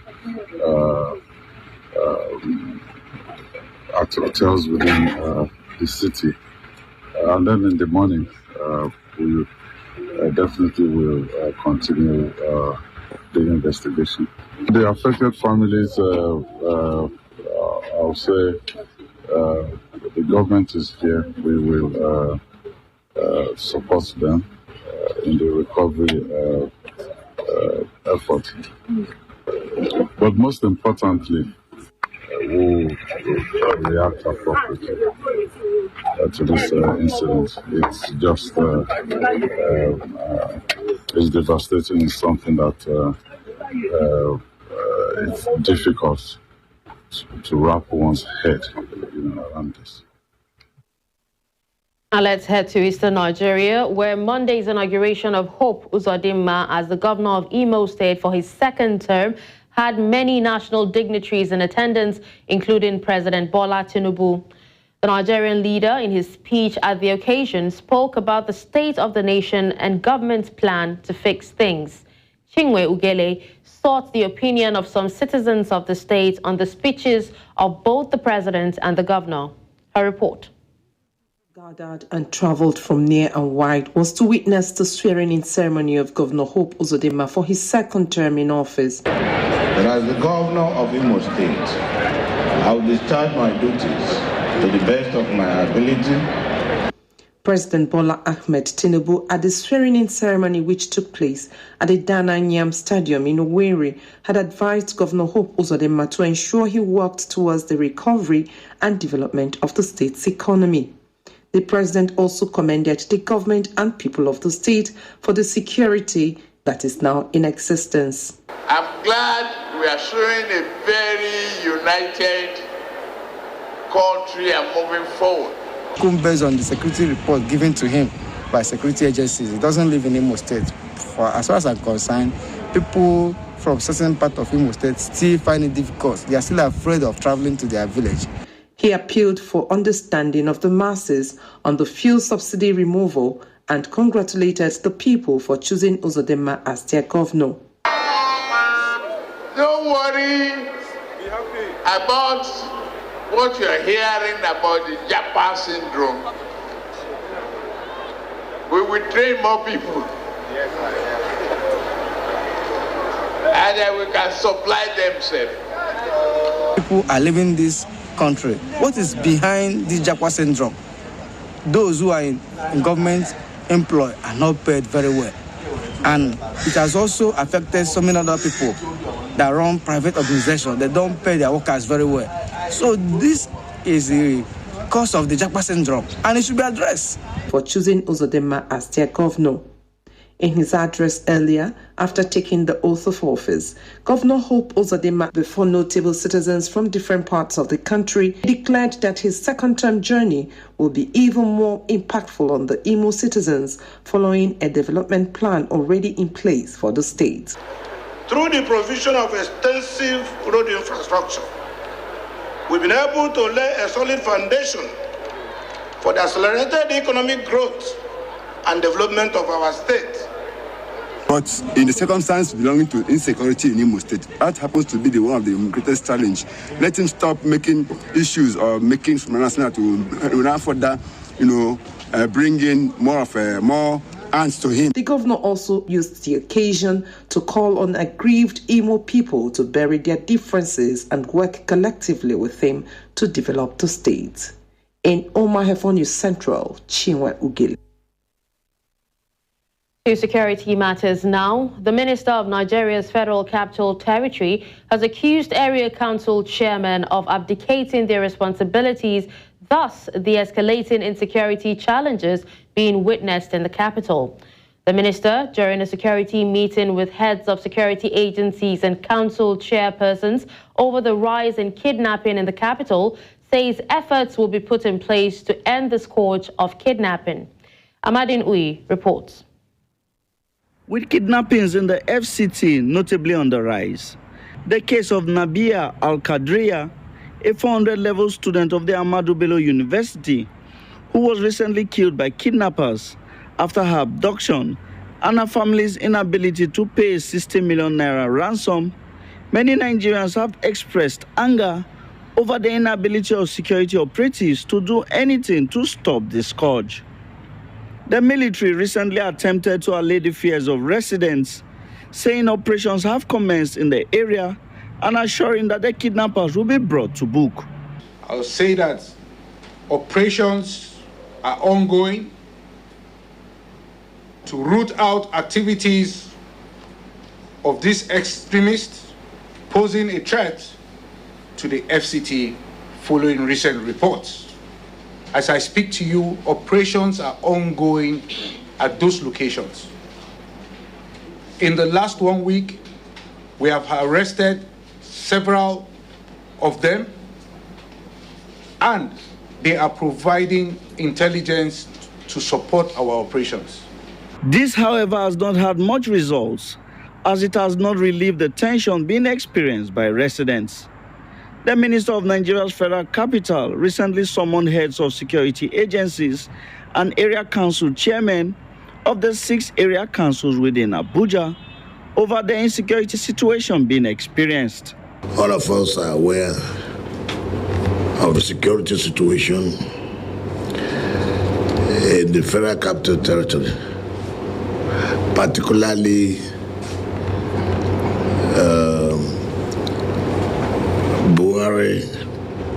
and some other areas that were witnessed security challenges. He assured residents that there is no need to panic, saying efforts will be put in place to nip kidnapping in the bud. We owe a duty to make sure that this place is safe. We'll do all we can. And we're sure Nigerians who reside here that there's no need for panic. We're taking every step to make sure there's no challenges, things that we must have to resolve. The minister, however, took a swipe at area council chairmen, accusing them of abdicating from their duties and responsibilities. He says many of them remain absentee chairmen who are never found at their places of assignment. We have gotten reports that council chairmen travel anytime, and then if anything happens, of course, they will not call anybody's name. They will call the FCT minister. With promises made to address the FCT's insecurity challenges, many residents will be hoping that the federal capital becomes safer. In Abuja for News Central, I am Amadin Uyi. In north-central Nigeria, the Plateau State Governor has restated his administration's commitment in ensuring the security of both lives and property in the state. This is arising from the magnitude of losses recorded in the Christmas Eve attacks, which left scores of people dead and many injured. Chizoba Anyongwe tells us more. It is no longer news how badly and sadly locals in Bokos, Mangu and Barkin-Ladi local government areas of Plateau State spent their 2023 Christmas. This has left many people thinking of what the causes were, those behind the acts, and what the government can do to avoid a repeat occurrence. Governor Caleb Mutfwang says among measures to bring back peace in the state, the welfare of security agencies will be prioritized as a way of appreciating their efforts to do more. I want to salute the GOC Since he came on board, I have seen the GOC demonstrate great professionalism. And I have seen how he has been able to earn the trust of his officers and men. No wonder, I think the other day, Mangu, I heard some of them calling game changing. As governor, by the grace of God, I will do my best among the committee of governors to advocate for better welfare for our security agency. At the recent event to host the governor, the GOC 3 Armored Division and Commander Operation Safe Haven said the Nigerian Army will stop at nothing in fulfilling their mandates. We acknowledge that challenges exist. However, we shall not despair nor become despondent. We are aware of the sophistication and complexities that lie with current dynamic security challenges. Yet, I am confident that by maintaining our unity, cooperation, dedication, and the relentless pursuit for peace, we will overcome any obstacle that comes our way. Meanwhile, victims of the attacks are still on the road to recovery, while the stabilized ones among them have been discharged from different health facilities. In Jos for News Central, Chizoba Anyuwe.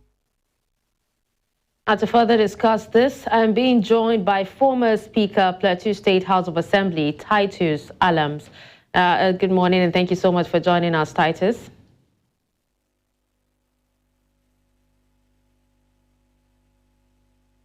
Hello, Honorable, we can't hear your voice. Can you unmute your mic?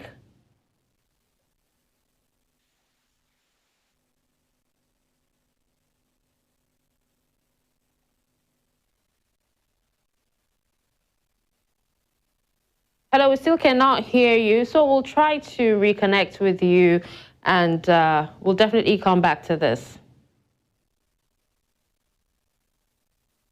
Now we'll take a quick break, and when we come back, News Central Now returns.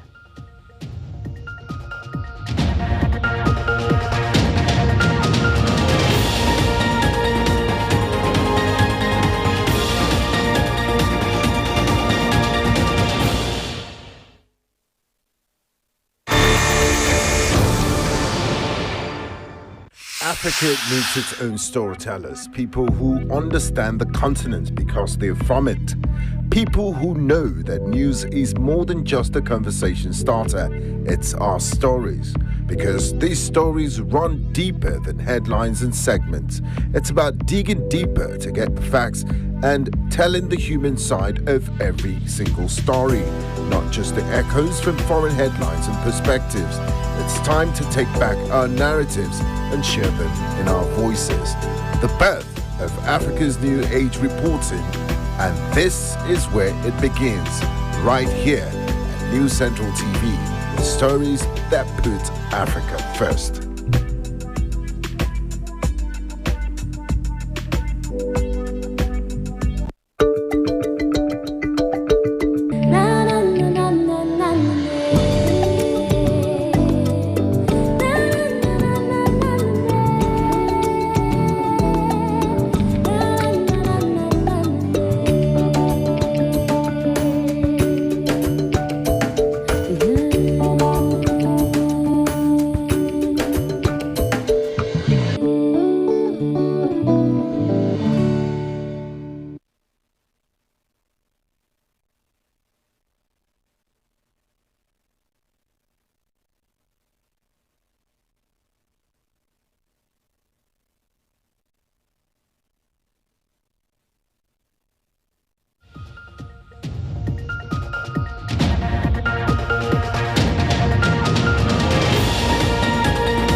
Welcome back and thank you for staying with us.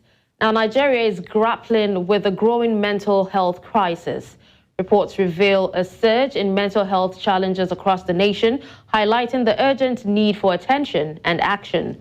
Factors such as economic pressures, societal expectations, and the impact of the COVID-19 pandemic contributes to the escalating problem.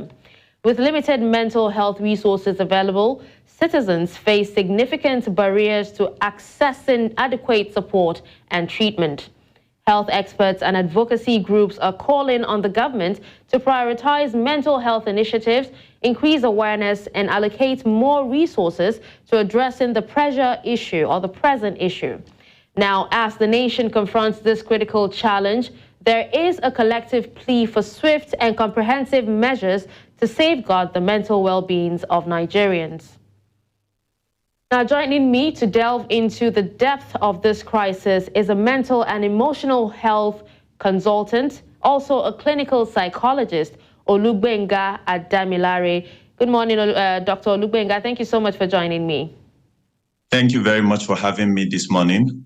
All right, now we've actually heard some of the reasons why, the mental health issues in Nigeria is actually growing, stemming from economic challenges, and so much more. But if you can tell us, what are some lesser known factors and the most common underlying causes that can contribute to mental health struggles issues that you have encountered, in the course of your career and in your experience, and how can they be identified? All right. Thank you very much once again. I want to say good morning to everyone at home there. So one of the things we need to know when it comes to mental and emotional health is that depression and anxiety are common code of mental illness. So when I say depression and anxiety, as in they are so rampant, they are so common that some of the times it might even be difficult or very easy to actually confuse, because you see someone that is sad saying that they are depressed. So there are certain criteria for diagnosing when it comes to anxiety or depression. Let me quickly give us a brief. When it comes to clinical depression, which is different from the regular sadness or the low mood that people refer to as being depressed, we'll see three things that are very, very worthy of note. The first one is persistence. Persistence, as in when it comes to mental illnesses or things like mood issues like depression, we see a case for persistence, as in the better part of each day for at least 2 weeks when it comes to depression. Better past most part of each day for at least 2 weeks. That is number one. And that is one of the things we notice that differentiates someone that has just a low mood from someone that has depression. Another thing that we see in this set of persons is pervasiveness, as in it's not just low mood, but low mood plus or depression plus something. Either one, irritability, that is the person is easily upset. We see change in the usual self of the individual. We see things like appetite change. Maybe the person begins to consume so much, stress eating, or the person is not eating enough, just loses appetite. We see cases for issue of pleasure, losing pleasure in. We see issues with sleep, either insomnia, that is very little or poor sleep, or hypersomnia, just sleeping and sleeping and sleeping almost always for this duration. We see things like psychomotor agitation, when the person becomes very restless, or psychomotor retardation, when the person just does not feel like moving or going anywhere. But doctor, permit me to just, chip in here. But how does it even get to depression? Because how do you know you are depressed? Because there's so many people who, once they feel sad, they, term it as, depression. How do you know you're depressed? There seems to be a thin line between sadness and depression. All right. There are certain things we need to know. Everything about mental illnesses actually hinges on two things. Number one is nature. If there is a positive mental illness history in the family, Take, for instance, an individual has a family where something like mood disorders, like this anxiety or depression, runs in the family. That is a factor. That is a very, very key, a biological or a genetic factor. Then we say something like when individuals are going through certain things like physical kind of health problems. So that is also a very major one. For these people, they are already vulnerable. They are already at risk. Then when we talk about nurture, we say things like loss. We talk about things like abuse, neglect, marital discord or conflict. We say issues with family dynamics, family or home environment. We talk about narcissistic injury. There are certain things when we were growing up that caregivers has actually done to us that has shaped us in certain ways. Take, for instance, like emotions regulation. And there are some things that were not also taught us growing up. Like I said, emotions regulation. When an individual is now not able to completely regulate their emotions very well, that person is at risk. Take, for instance, some people have very high sensitivity, secondary to low threshold. They have not been taught how to manage. So when we talk about like emotions regulation, you see all around town today, we talk about emotional intelligence. When an individual is not able to identify his own emotions, regulate emotions, then you want to take him to a point where he becomes intelligent with emotions. A lot of people, even adults, cannot name the emotion they are feeling. When somebody is angry, he says, I'm angry. But anger is a secondary emotion, which means that there's another one underlining. So when there's high sensitivity in the areas of emotions regulation, there will be high reactivity and there will be slow return All right, to baseline. Dr. Koka, so these are risk factors. One of the questions I was actually going to ask is if genetics actually plays a role in mental health. And thank you so much for clarifying that for us. But what about certain life stages or even transitions? You know, do they trigger mental health challenges more frequently? And if they do, how can they be managed proactively? Beautiful. Now talk about management proactively. Yes, everybody transits at one level or at one time. Take, for instance, a child from a child to becoming an adolescent or a teenager. There are certain things because of the growth hormones that begins to happen in them from their mind to their body. So yes, this is a transition from transitioning from a student now to a working class. It's a transitioning from single to married, from a particular job description to another one or job role to another one, from significant loss, from even significant blessings. There are a lot of things. Yes, transitioning from one stage or another takes a major thing. Then number one is that we must know that, yes, I am transitioning. If I am transitioning, what used to work before, we need to assess it. Will this thing still work for me? So knowledge of self is key, is the primary fundamental thing. When I transited, when I was growing up, what were the challenges that I had? Which ones were biological? Which ones were dealing with social or psychosocial issues? So now that I am transitioning, are there other persons that are around me, like social support or a form of buffer that can help me in my transitioning process so that the role becomes very easy for me to transition into? That is one. I understand myself and I have social support. So that is two. Then another thing we need to understand very well is the places of individual things around us. What are the things that would usually trigger me? What are those things that I know very well based on the knowledge of myself, or that based on the feedback that I've gotten from my environment that actually triggers me, or that people have said that, okay, we observe that based on the person you are, this triggers you, this helps you, this does not help you. So that with the knowledge of ourselves, we are able to move into certain things that help our role transitioning, that helps our position transitioning, socio-economic transitioning, financial, marital, spiritual,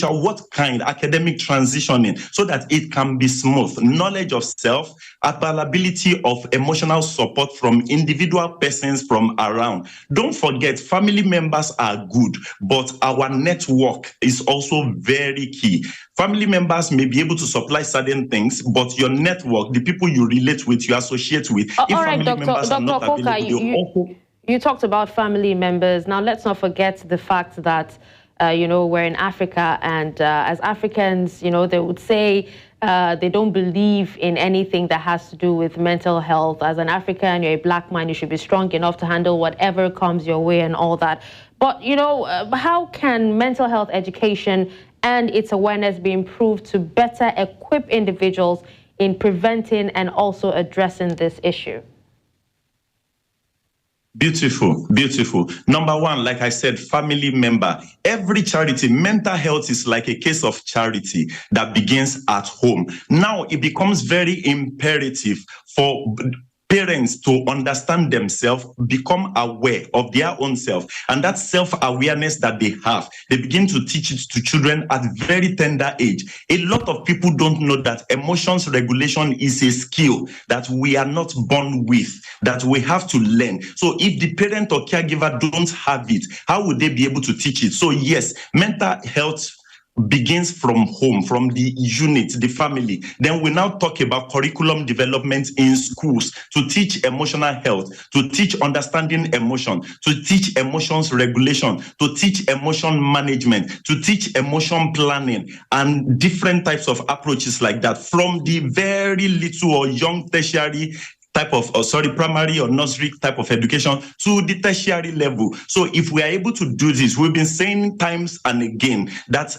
communities, we do community mobilization. What does that mean? Wherever we go, whatever type of community or group that we belong to, as a matter of fact, nowadays we talk about your tribe, finding your tribe. Everybody should belong to a tribe, a group of people that understand them. And one of the primary conversations that should take place at every point in time is, how are you?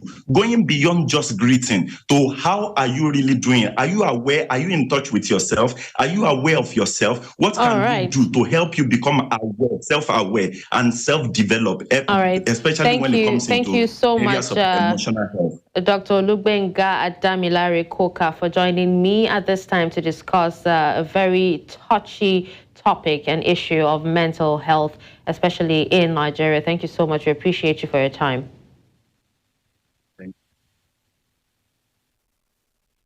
All right, now we will be moving on to insecurity, and we have been able to reconnect with the former Speaker of Plateau State House of Assembly, Titus Alams.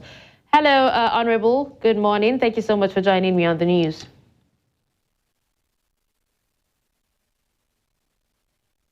Hello, can you hear me?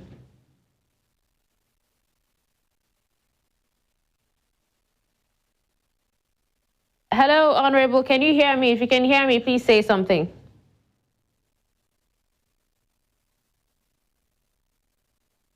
All right, it seems his network is a serious issue, so we'll move on to more stories. Still talking health. The Pediatric Association of Nigeria has implored all states in the country to urgently adopt the Child's Rights Act of 2003. The association said so far, only 31 of Nigeria's 36 states have implemented this critical legislation to safeguard children's welfare. The association disclosed this at the commencement of its 55th annual conference in Lagos, tagged Eko Akete, and themed Beyond Strategies and Goals, Reaching Every Child in Nigeria with Optimal Care. Speaking at a press conference in Lagos, the association's president, Dr. Olufemi Ogunrinde, raised serious concerns over the nation's medical brain drain crisis, which is creating staff shortages and putting immense strain on pediatric staff and facilities. The association also identified the vaccination rate in the country as a major concern. It said 6.2 million children have missed almost all routine immunizations, fueling a threat of repeated disease outbreaks. Catch-up vaccination drives, community awareness campaigns, countering misinformation, and coordinated efforts involving religious leaders, community mobilizers was prescribed as a way forward. Our children, I'm sure you know, are our most important national assets, the key to the future of our country. Presently, the number for under 5 mortality is a staggering 102 per 1,000 live births. That's about 1 in 10 children die before their 5th birthday, and the number for newborn is about 34 newborn deaths per 1,000 live births.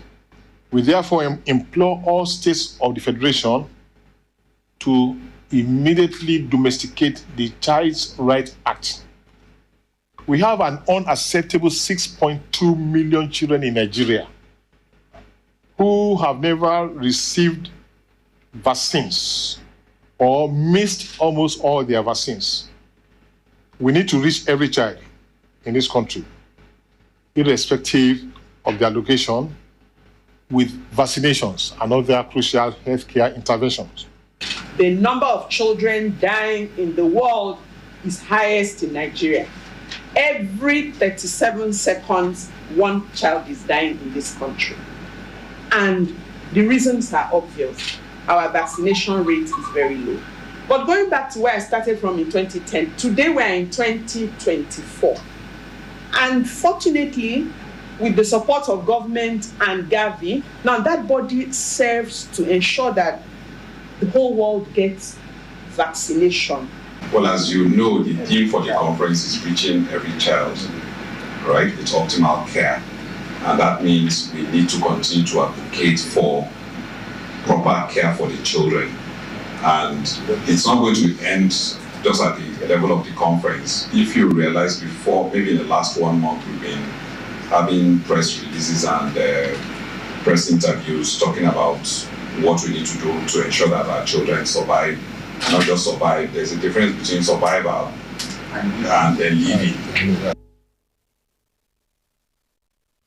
The Ikeja branch of the Nigerian Bar Association has held the 20th Gani Fawehinmi annual lecture in honor of the iconic lawyer. Now, the lecture, which is celebrated every 15th of January, which marks the day Gani was called to bar, was a gathering of lawyers, vocal activists, civil society groups, and any other who, like the late Gani, are passionate about nation building and fighting corruption. Bernard Akede tells us more. I want to say that the Inspector General of Police should be compelled. Called to bar on the 15th January 1965, Chief Abdul Ganiu Oyeshola Fawehinmi, GCON, SAN, was a Nigerian author, publisher, philanthropist, social critic, human and civil rights lawyer, and politician. He spent the greater part of his life fighting for justice and addressing corruption, so it was no surprise to see others like him grace this occasion. I am not a fan of secession. I'm a Pan-Africanist who believes that we should dissolve our borders and have Africa as one country, one nation. That's my own thinking. Be very careful in demanding for state police. Please, we have a history of this in this country. You want to give state police to wicked? No, let's listen now. The fellow in Kogi, Bello. Yaya Bello. Please. Rights to self-determination and agitation for secession in Nigeria was the theme for this year's lecture. However, most of the speakers used the platform to address other current pressing issues like corruption, insecurity, and the general state of the nation. The people in my village don't want to secede to anywhere. They sing national anthem till tomorrow. They don't want to go. What they want is better life for themselves. A woman called Sadia, I believe, was sentenced to be buried up to the neck and stoned to death.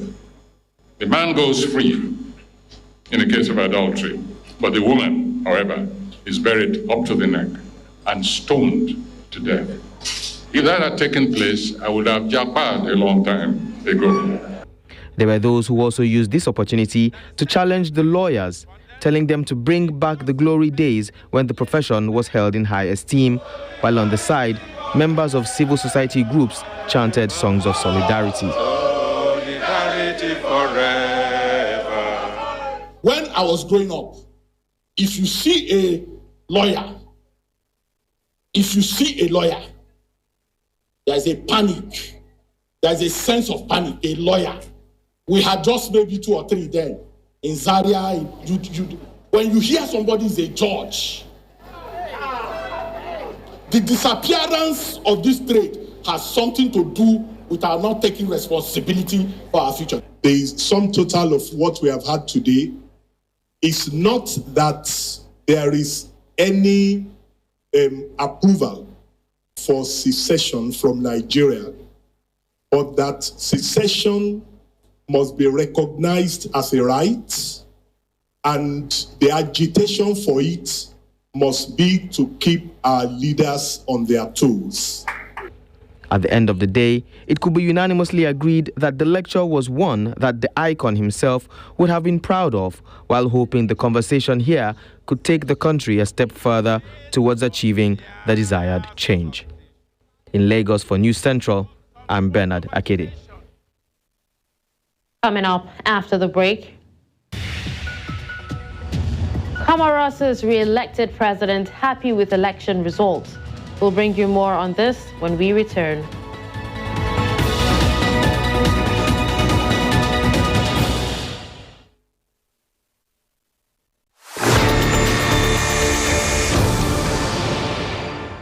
I love to make a difference as a journalist because when you speak to the situation or the people affected, that's when you get the full story. And so we go all out. The protest was ongoing and it was peaceful across the plains for real-time stories. And it was the longest bridge until the 6th of October bridge was completed in Cairo, Egypt. Knee on knee. This is News Central.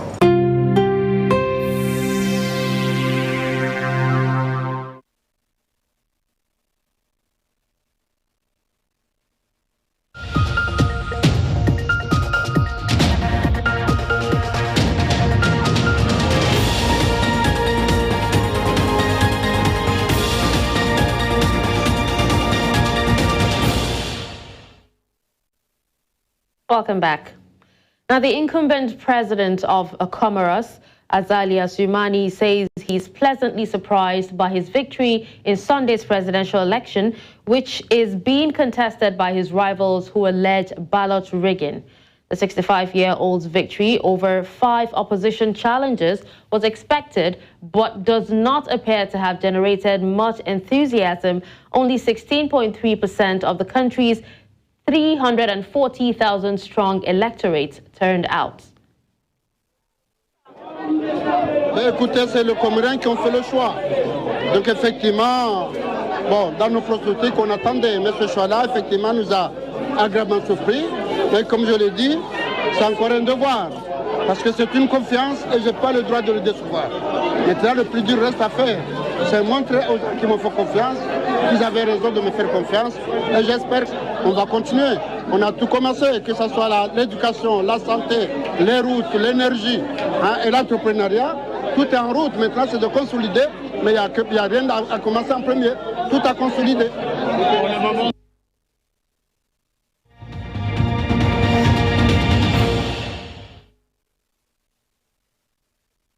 Malaysians Mohammed Nazir bin Lep and Mohammed Farid bin Amin have pleaded guilty to conspiring in the 2002 Bali bombings that killed more than 200 people.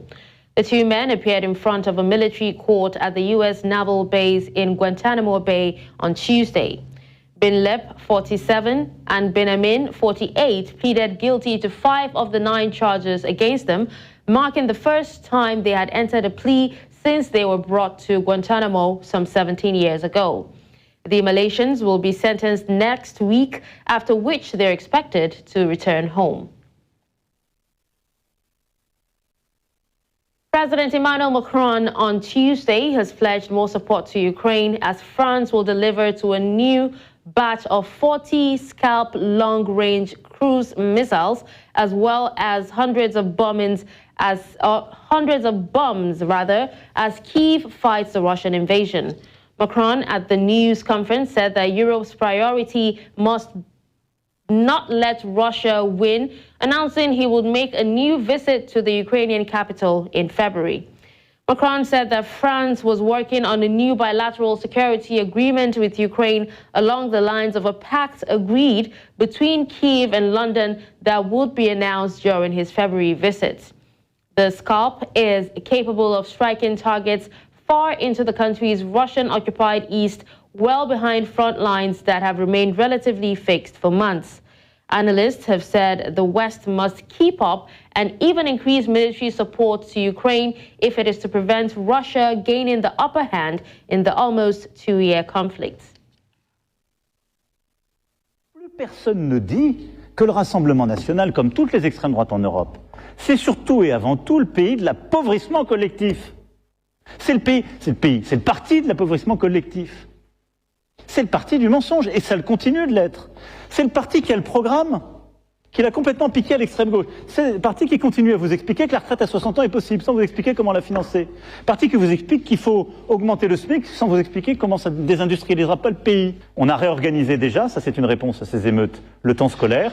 Ils iront tous jusqu'en juillet. Il n'y aura plus de temps scolaire qui est perdu en mai et en juin. Et ça, c'est essentiel de le tenir. Les écrans, la réponse arrive, et donc c'est un ensemble. C'est un problème beaucoup plus compliqué. Dans ce contexte-là, oui, le service national universel fait partie.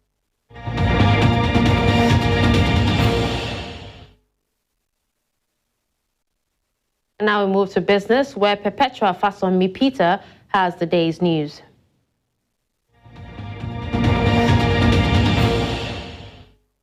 In business, in a dramatic twist of industry dominance, Egypt has risen to become Africa's leading cement producer, boasting an impressive annual production capacity of around 92 million tons. This crucial announcement was made by Ahmed Samir, Minister of Industry and Trade, during the 25th Arab International Cement and Building Materials Conference. This conference, a significant gathering for industry professionals, it is. Minister Samir emphasized the cement industry's pivotal role in Egypt's rapidly expanding economy. He emphasized its invaluable contribution to meeting the critical needs of infrastructure and urban development projects across the nation. Egypt's cement industry now finds itself among the top 10 global cement producers, a testament to the nation's industrial progress and economic resilience. However, this dominance has not been independently verified. And in East Africa now, Kenya is considering a debt swap arrangement to improve its financial situation ahead of an important repayment deadline, according to confidential sources familiar with the matter. The proposed swap aims to allocate funds towards essential social services while addressing the nation's existing debt of $2 billion that is due in June. These sources revealed that Kenya is collaborating with banks and a select group of potential investors to examine the potential structure of this swap. However, it's worth noting that these discussions are still in the early stages and the details have not been publicly disclosed. Kenya is facing challenges in mobilizing resources to fund its budget, with a significant deficit and a high debt burden. The servicing of Kenya's sovereign external debt is expected to rise sharply, including the repayment of a $2 billion Eurobond in June 2024. The country is seeking solutions to manage its debt burden while sustaining economic growth. Gabon has emerged as the fastest-growing shipping registry. According to Clarkson's research, a significant reflagging initiative by Sovcomflot, the top shipping operator in Russia, has propelled Gabon's shipping register to an outstanding growth rate of 130.6%. This growth is attributed to the aftermath of Russia's invasion of Ukraine nearly 2 years ago, underscores the evolving landscape of global shipping and the rise of the so-called dark fleet. The term dark fleet refers to vessels that operate under the radar, often skirting sanctions or other legal restrictions. The Gabonese flag, characterized by its green, yellow, and blue horizontal bands, has become a beacon for Sovcomflot tankers that once sailed under the Liberian flag. As of January 11, 46 tankers have been reflagged to Gabon, with more expected to follow suit. Over half of African nations will adopt the rules of the African Continental Free Trade Area after this year, moving the region closer to full integration into a single market. Out of the 47 ratified countries, 31 will join the Guided Trade Initiative, a significant increase from 7 in 2023, according to the After Secretary General, Wamkele Mene. The trial phase included various products and services such as processed agricultural goods and manufactured items, leading to positive outcomes such as Uganda exporting excess milk to Algeria. The expanded pilot program will introduce a Pan-African payment and settlement system using local currencies to address currency exchange limitations. Efforts are also underway to formulate regulations on digital trade to boost online commerce, with the African Development Bank projecting the region's digital economy to reach $712 billion by 2050. Thereafter, with a potential market of 1.3 billion people and a combined GDP of $3.4 trillion, aims to become the world's largest free trade zone by area by 2030, increasing regional trade by 80% to $532 billion by 2035.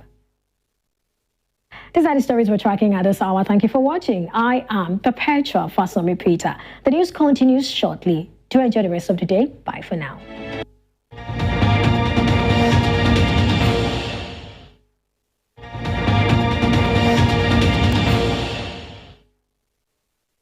Now in the world of sports, England manager Serena Wigman has signed a contract extension with the Lionesses, which will see her stay in her role until 2027.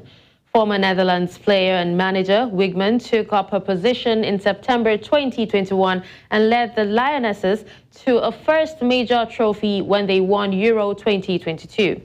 England also reached the Women's World Cup final last summer, finishing runners-up to Spain.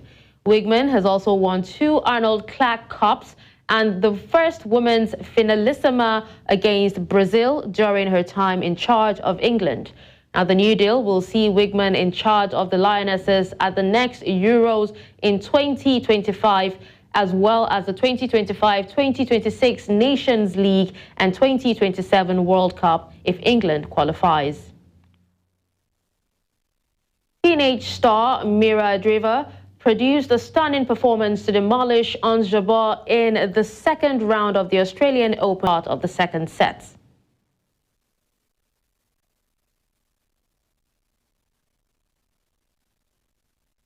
That's all at this hour. But before we go, let's take another look at some of our major stories.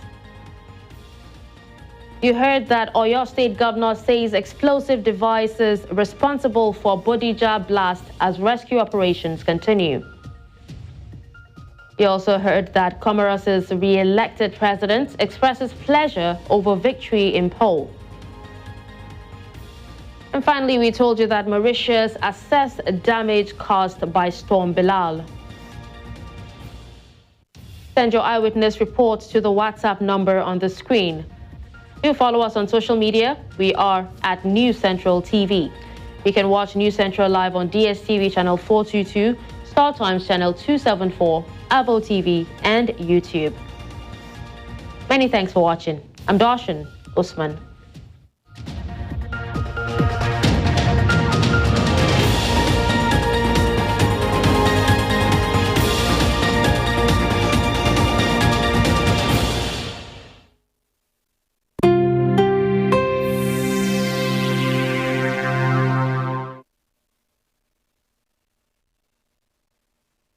We go where the market demands, as business, trade and market analysis are at the core of our reports. Nigerians are beginning to speculate that the price of premium motor spirit might increase. If it's breaking, we got it. If it affects you, your business and your pocket, we're on it. We connect the dots of business so you understand what it all means. It is our hope that the efforts of the federal government to tame inflation yield desired results as soon as possible. I am Perpetua Fasomi Peter. You're watching News Central.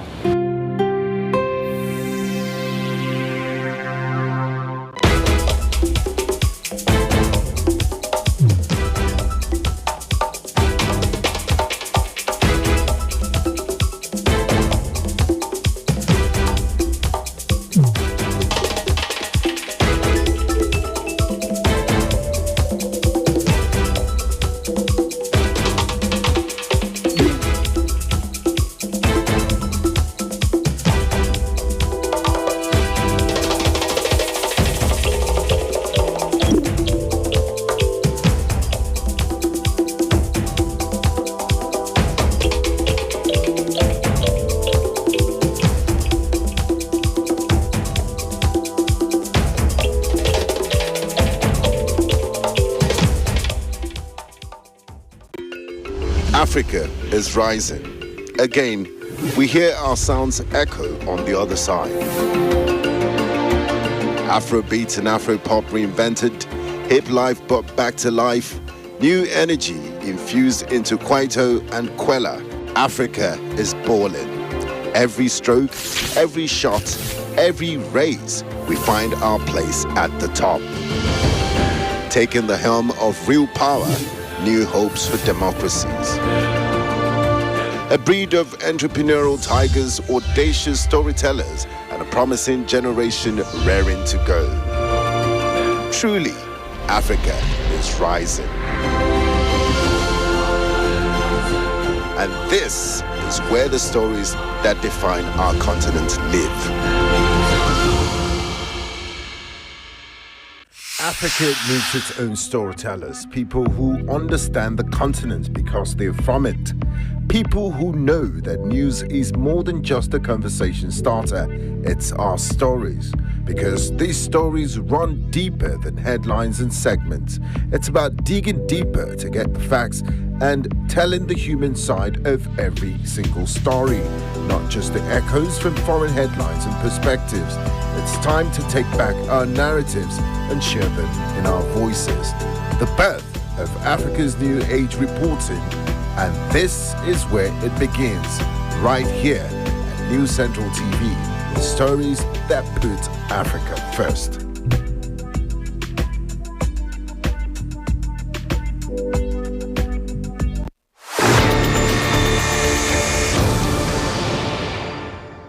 It's not just news to us, it's our voice and our story.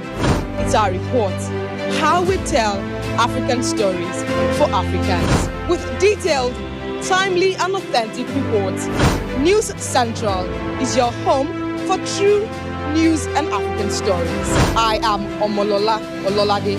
This is News Central.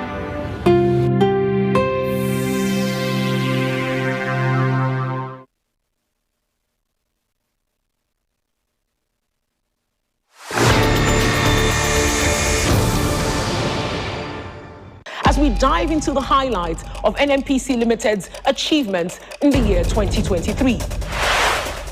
Energy powers the world. It brings vision to life.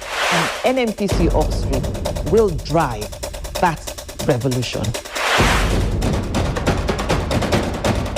I'm glad to mention that we're able to achieve 110% of our targeted profits. It is based on very firm foundation that we knew from the beginning that it will deliver.